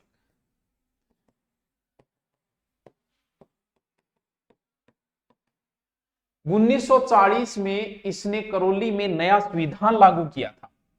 1940 करौली नवीन संविधान लागू किया। अब बताओ टाबरो, ये कमी रही। एकीकरण में पढ़ो, यो करौली शासक मदन पाल है, मत्स्य संघ वहां जिक्र होता ही है इनका, वही है। अल्ले टाबरो, करौली को इतिहास और सल्टा दियो में, छोटा छोटा छोटा छोटा और की रामायण मिटे यार, किंग हाथ जोड़ता फिर होगा थे, कराओ कराओ कराओ, ले करा दियो। चलो रिपीट मारते।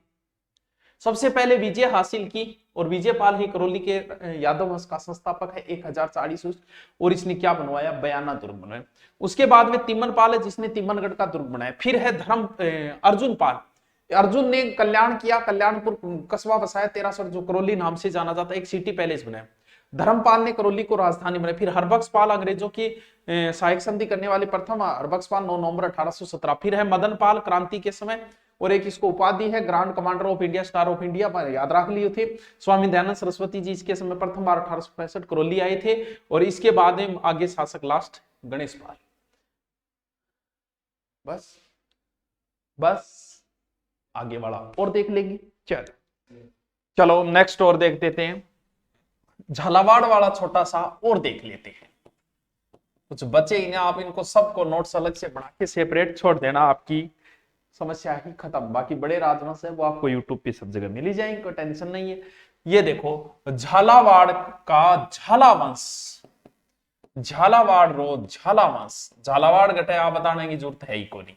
ए यो रहो झालावाड़,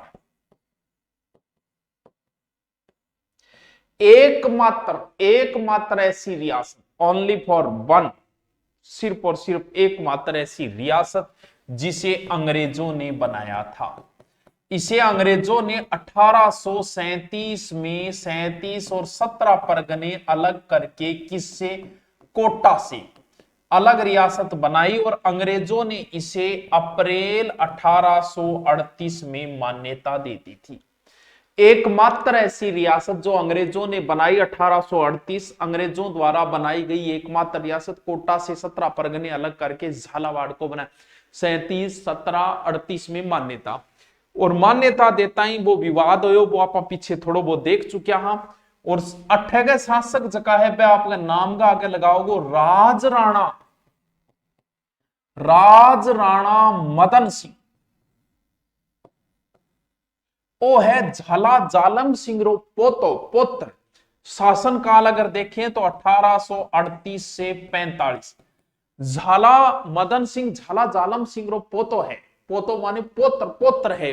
राज राणा मदन सिंह झाला जाल से 10 अप्रैल 1838 बंदे ने ईस्ट इंडिया कंपनी से अंग्रेजों से संधि की, 80,000 अंग्रेजों को खिराज के रूप में देना तय।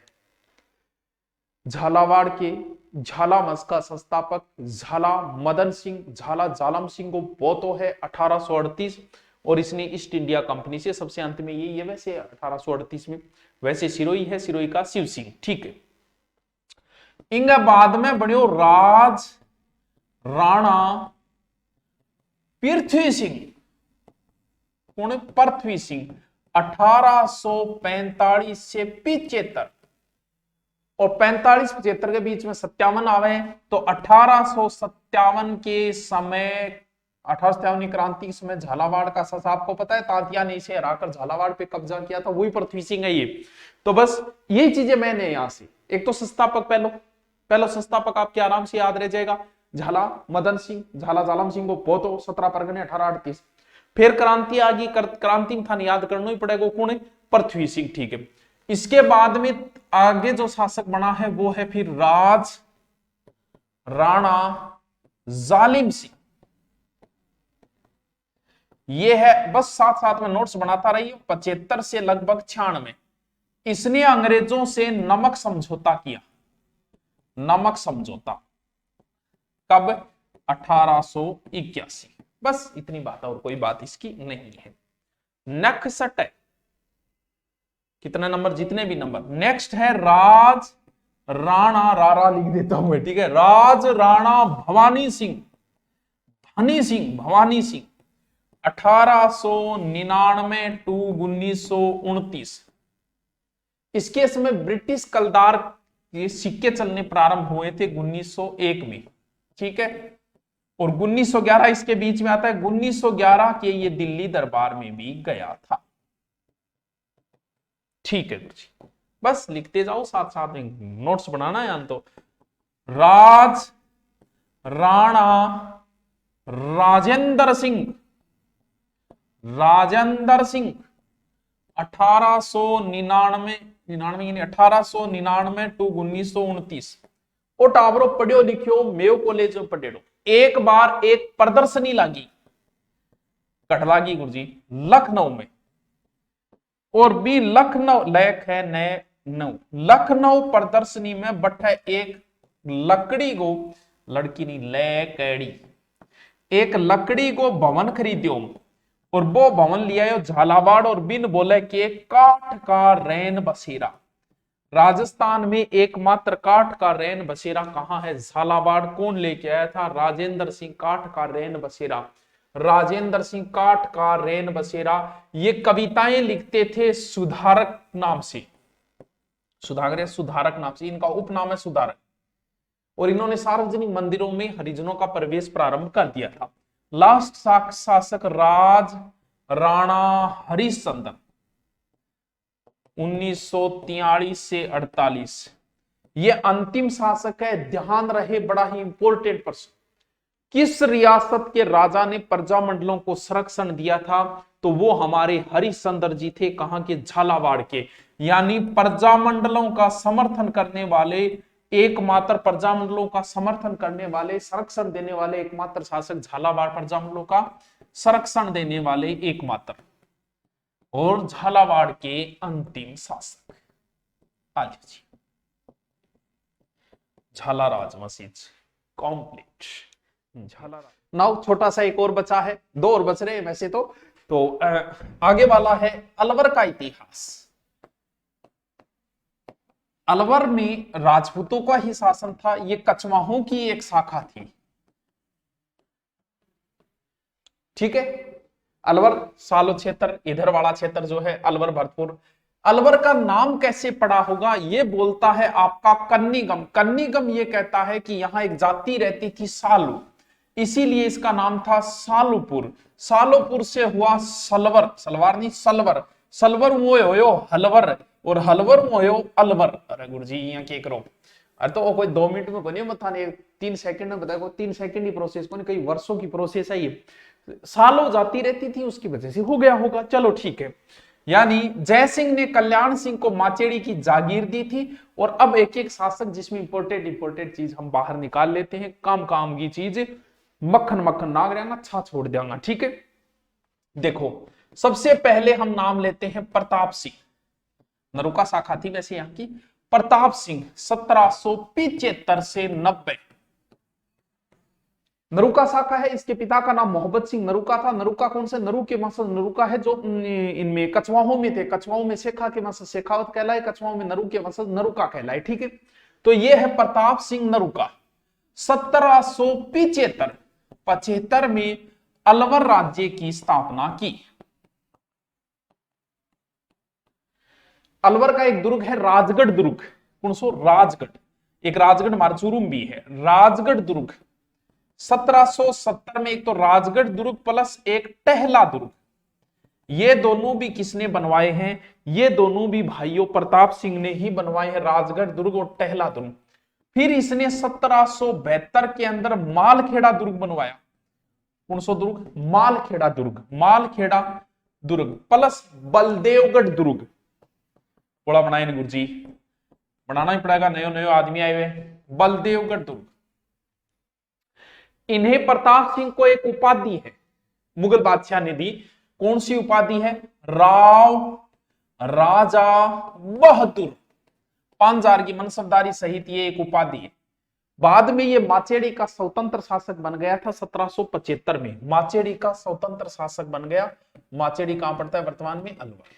ये प्रताप सिंह ये अलवर राज्य का संस्थापक है, नरुका शाखा से कछवाहों के अंदर अलवर की एक प्रकार से स्थापना, माचेड़ी का स्वतंत्र, फिर एक राजगढ़ दुर्ग किसने बनवाया, तो प्रताप सिंह ने, आराम से याद रह जाएगा।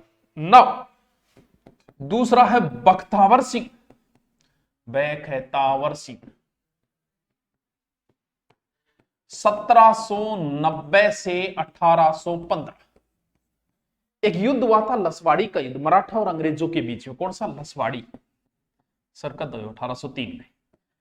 इस युद्ध में इन्होंने अंग्रेजों की सहायता की, अंग्रेजों ने बाद में संधि भी की, और अंग्रेजों ने इसे 1803 में 2-3 परगना दे दिया। एक तो तिजारा, कहां पड़ता है, अलवर, टप्पूकड़ा, टैपूकड़ा, कठुमर, ए परगना दे दिया। और 1793 में ही इन्होंने अपने निवास स्थान के रूप में सिटी पैलेस भी बनवाया था, सिटी पैलेस 1793, कहां, अलवर के। इसके 2 पुत्र थे, किसके, बख्तावर सिंह के, समझ लिया, मतलब समझ लिया। एक तो पुत्र है कौन, विनय सिंह,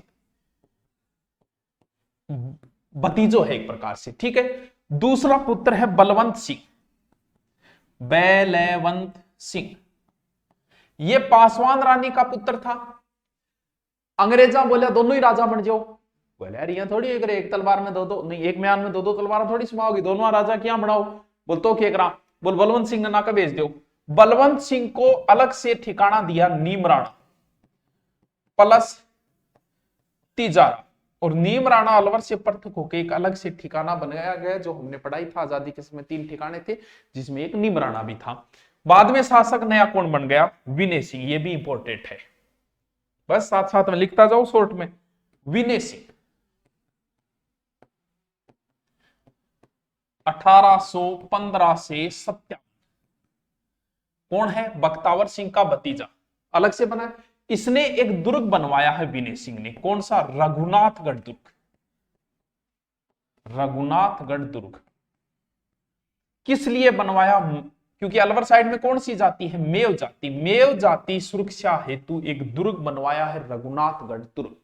रघुनाथगढ़ दुर्ग किसने बनवाया, विनय सिंह, बहुत इंपॉर्टेंट है।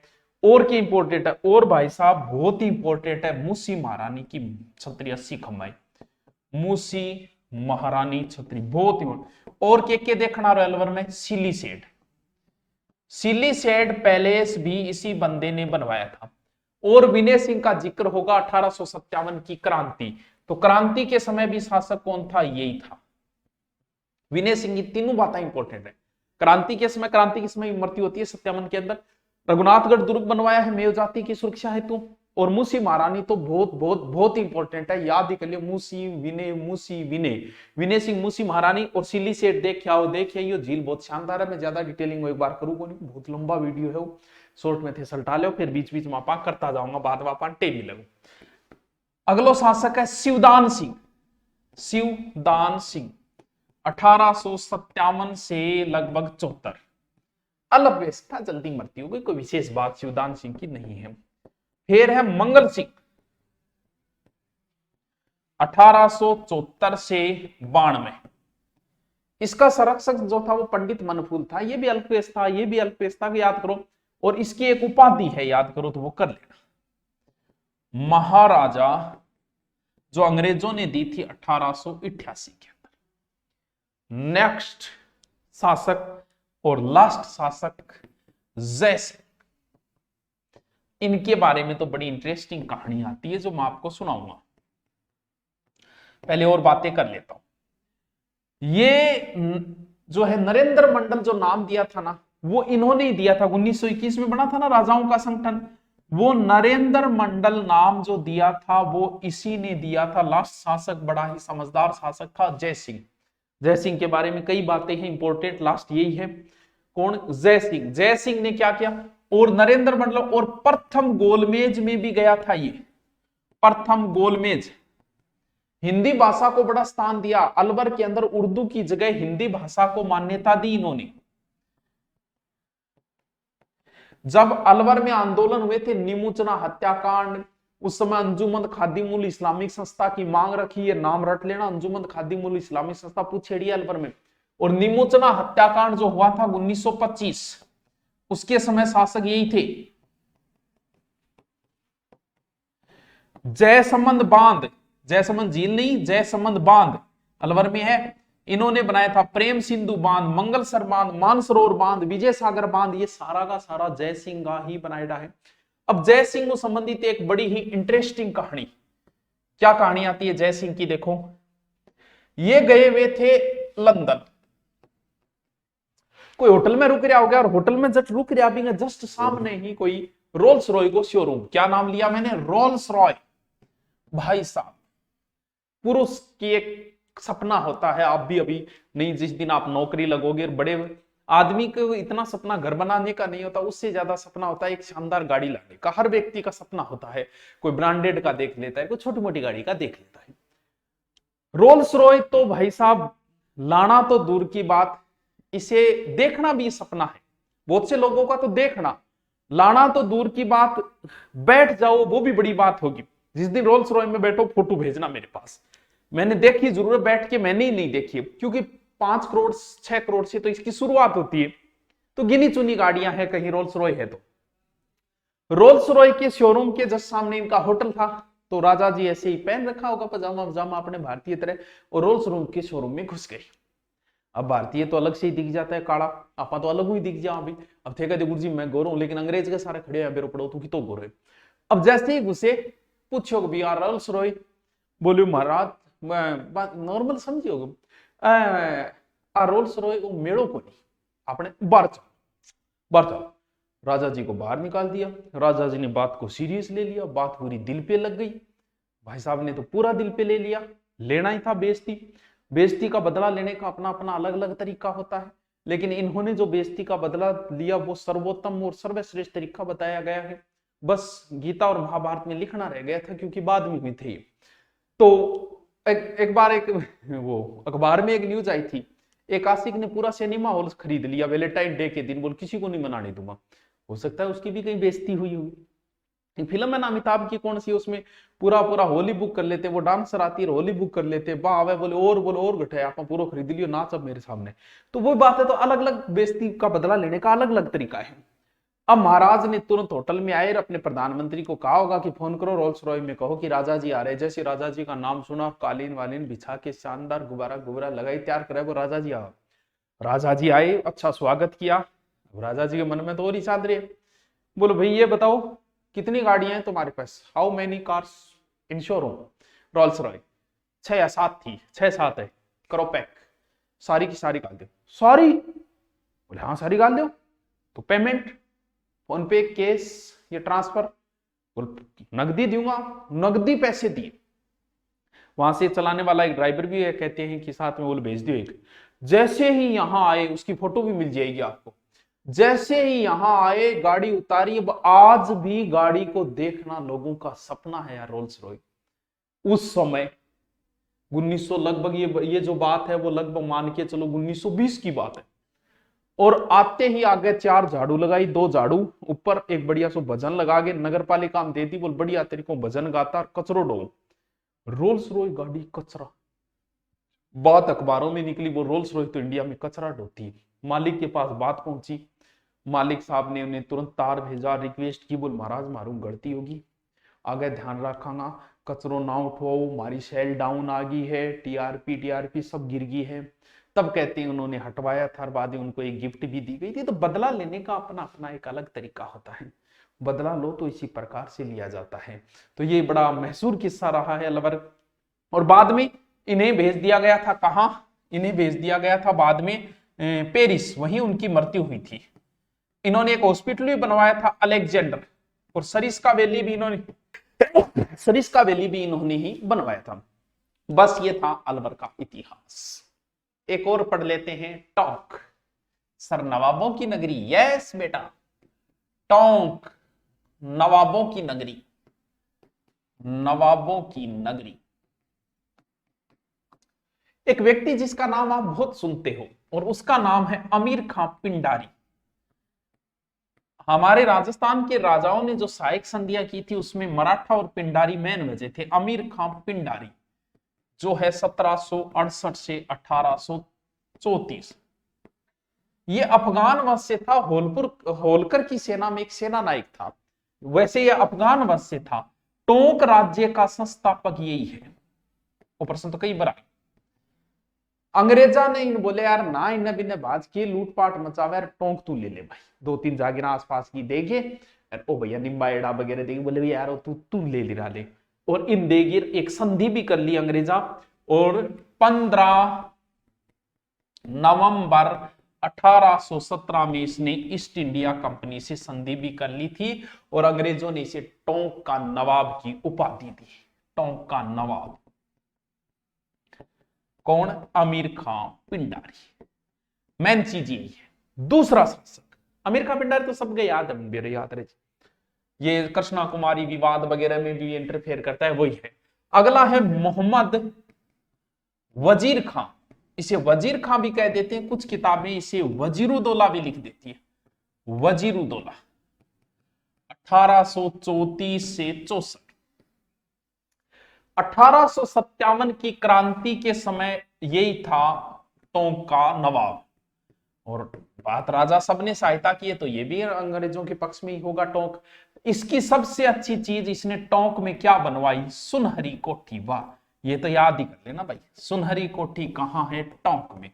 सुनहरी कोठी कहां है? टोंक में। किसने बनवाई? वजीरुद्दौला ने। किसने बनवाई? वजीरुद्दौला ने। ये सबसे मेन चीज है। इसके बाद में जो आगे शासक आया वो आया था मोहम्मद अली खां, 1864 से 67। कोई बात नहीं है इसकी। अगला जो शासक आया वो आया था मोहम्मद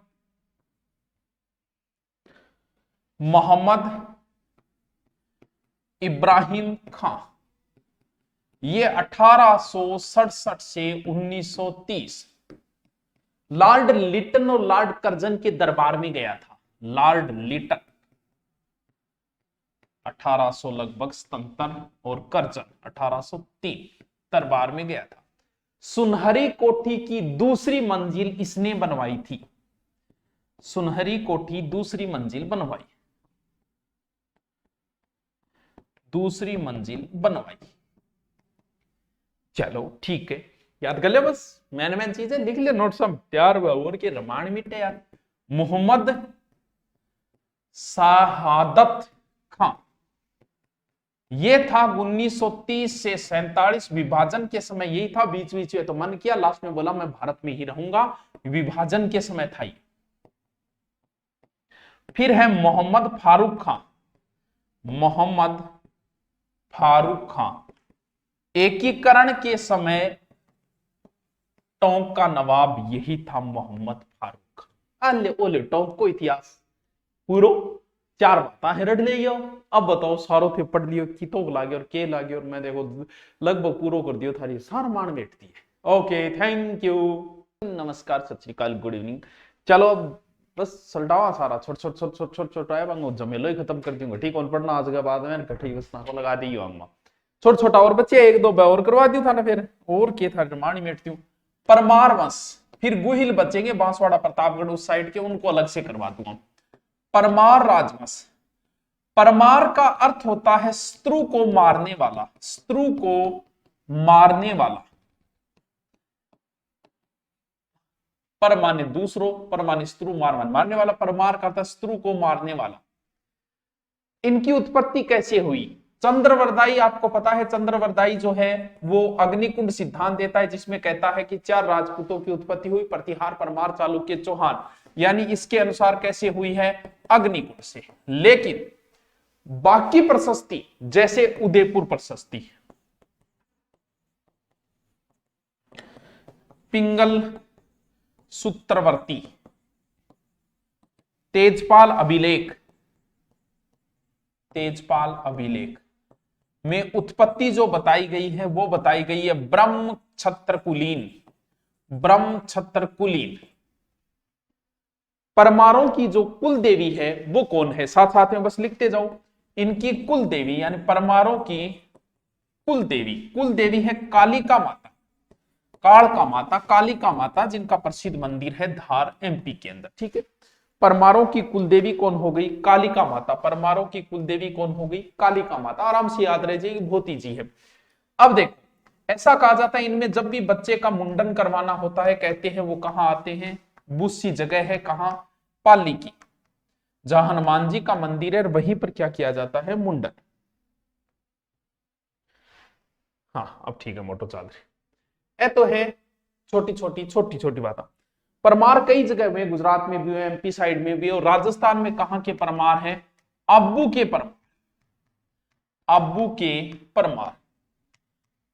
के परमार वंश का जो संस्थापक वो है धूमराज लेकिन वंशावली जो शुरू होती है वो कहां से होती है इनकी वंशावली शुरू होती है उत्पल राज प्रारंभ इनकी राजधानी जो थी वो आबू की चंद्रावती थी वो ऐसी याद रह जाएगी याद रह के जाओगी राजधानी चंद्रावती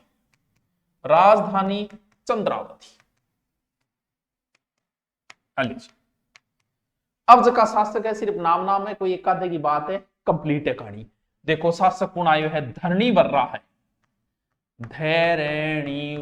है सर क्या है कुछ नहीं है फिर इसका बेटा महीपाल सर क्या है कुछ नहीं है फिर इसका बेटा धैनेधुक परमार इसके समय सोलंकी भीमदेव था जिसने कहते हैं कि अटैक वगैरह किया था तो अटैक करने की वजह से भीमदेव कहां का गुजरात वाला सोलंकी ये धुंधुक जो है वो भोज के यहां चला गया था धार राजा भोज के यहां चला गया था इस धुंधुक ने एक मंदिर का निर्माण करवाया था जिसका नाम है आदिनाथ मंदिर ये इंपॉर्टेंट है थोड़ा सा आदिनाथ मंदिर जिसे विमल शाही मंदिर भी कहा जाता है विमल शाही 1031 में देलवाड़ा में वो थोड़ा सा याद रखो तो रख लिया देलवाड़ा कहां है देलवाड़ा के जैन मंदिर बड़े ही फेमस है चल अबू दिलवाड़ा सबको पता है सिरोही के अंदर ठीक है जी इसकी एक बेटी थी उसने कहते हैं कि सूर्य मंदिर बनवाया था सूर्य मंदिर जो है इसकी पुत्री ने बनवाया था वो कहां बनवाया था वो बनवाया था बसंतगढ़ में कभी नहीं पूछे गए याद करो तो कर लेना अगला शासक है कृष्णदेव अगला शासक है विक्रमदेव बस नाम है लिख लो थे इसकी एक उपाधि है विक्रमदेव की उपाधि महामंडलेश्वर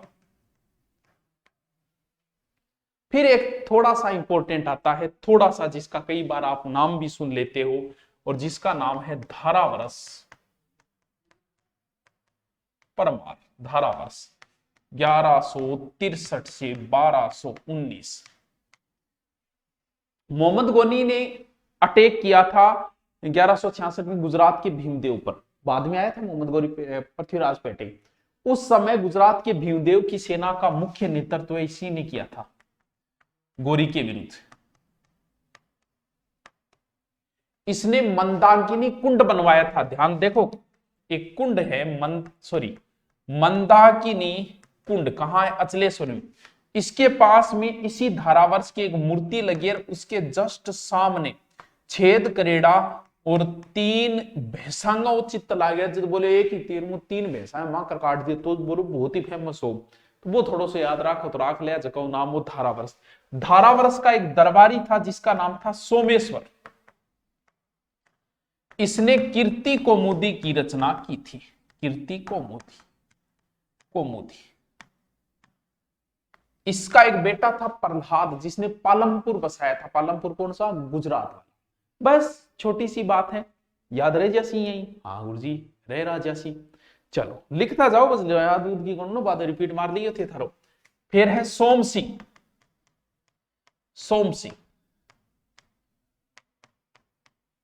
इसके समय लूणवसाही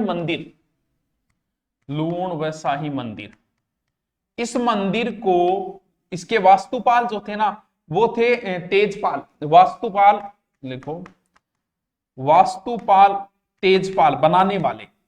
वास्तुपाल तेजपाल मंदिर भी कहा जाता है, जो चालुक्य राजा धवल के मंत्री थे वास्तुपाल, उन्होंने बनवाया था। ये इसके समय बने हुए हैं लूणवसाई मंदिर, जो बड़े ही फेमस है। इनको भी थोड़ा सा ध्यान में रख लेना। अब क्या हुआ, 1311 ईस्वी में जालोर के लुम्बा ने चंद्रावती को छीन लिया और बाद में आ गया लुम्बा। जालोर के चौहान वंश का संस्थापक जो हो जाता है, लुम्बा ने उसको छीन लिया 1311। इडो के इतिहास गुरुजी कराओ करा दियो। गुरुजी की बताना रहेगी, रिपीट मार दो मार लेनी कोई जरूरी को नहीं। एक और बता दियो छोटा सा। फिर किशनगढ़ का इतिहास, बस 2 बातें आएंगी है। किशनगढ़ का इतिहास, राजस्थान में राठौड़ों की रियासतें कई जगह थी। मेन जोधपुर थी, जोधपुर से ही बीकानेर निकली और जोधपुर से ही किशनगढ़ निकली थी। बाकी जैसे नागौर के अंदर भी राठौड़ थे, मेड़ता के अंदर भी राठौड़ थे, लेकिन मेन 3 शाखाएं मानी जाती है राठौड़ों की। मोटा राजा उदय सिंह जिसने अकबर की अधीनता स्वीकार की थी, आपको याद होगा, मोटा राजा उदय सिंह। उदय सिंह का बेटा था किशन सिंह। इसी ने 1609 में नई रियासत बसाई किशनगढ़, और इसे उपाधि दे दी जहांगीर ने, किसकी? महाराजा की। यानी किशनगढ़ रियासत का संस्थापक, किशनगढ़ राठौड़ों से ही निकली हुई एक रियासत है। मोटा राजा उदय सिंह के बेटे किशन सिंह ने क्या बसाया है? किशनगढ़। यानी किशनगढ़ में सबसे पहले कौन आ जाएगा? किशन सिंह। वैसे इन्होंने कहते हैं कि 1612 ईस्वी में किशनगढ़ बसाया और नई राजधानी किसको बना दी? किशनगढ़ को। इसकी हत्या जो है वो गज सिंह ने कर दी थी। ठीक है, याद रख लिया, सूर सिंह गज सिंह नाम सुनेगा हो गया जोधपुर। इसकी छतरी कहां है? घुंगरा घाटी में। घुंगरा घाटी में इसकी छतरी है। घुंगरा घाटी अजमेर में है। जिस दिन आप नौकरी लगोगे आरपीएससी की, चाहे एसआई लगो, चाहे सेकंड ग्रेड लो, चाहे आपको घुंगरा घाटी जाना होगा, क्योंकि आरपीएससी का कार्यालय कहां है? घुंगरा घाटी के अंदर है, वहीं पर इनकी। इसके बाद में अगला शासक है रूप सिंह। इन्होंने एक किला बनवाया था रूपनगढ़ का किला बनवाया। सामूगढ़ के युद्ध में, जो उत्तराधिकार युद्ध हुआ था 1658, औरंगजेब की ओर से लड़ते हुए रूप सिंह मारे गए। कोई बात इनकी नहीं है। नेक्स्ट है मान सिंह। अगर आपको याद होगा तो चारुमती विवाद हुआ था, मैंने बताया था। चारुमती किशनगढ़ की राजकुमारी थी, मान सिंह की बहन थी। औरंगजेब जिससे विवाह करना चाहता था, राज सिंह ने उससे विवाह कर लिया, वही मान सिंह है। इनकी कोई बात नहीं है। नेक्स्ट जो को फेमस शासक हो वो हो टाबरो सामंत सिंह, या जिन्हें कहा जाता है नागरी दास। ये नागरी दास नाम से कविताएं लिखते थे, जहां लोग पहचानने लगे कि कवि मैं ही हूं, इतनी सुनी कविता मैं ही लिखूं। ये वास्ते नागरी दास नाम कविता लिखा करता। कविता शायरी जो भी लिखता नीचे नाम लगा देता नागरी। यही फेमस है किशनगढ़ के नागरी दास। इन्होंने बहुत सारी रचनाएं लिखी, वो रचनाएं नोट करो आप कौन कौन सी है। एक तो है मनोरथ मंजरी, एक है रसिक रत्नावली, एक है देह दशा, एक है बिहारी चंद्रिका।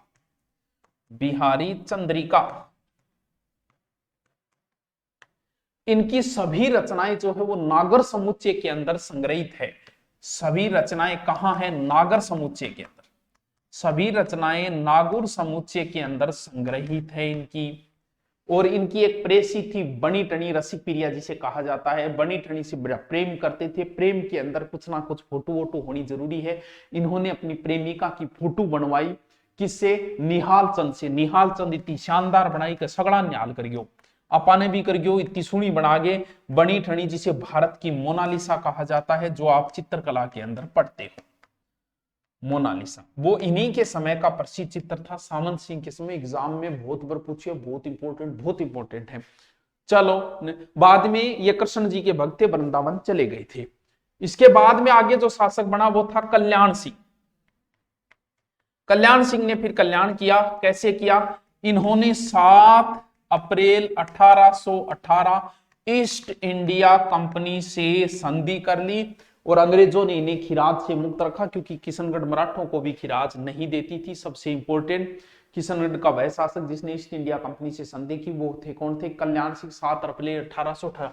और ईस्ट इंडिया के तुरंत बाद ही हुआ है 1857 की क्रांति।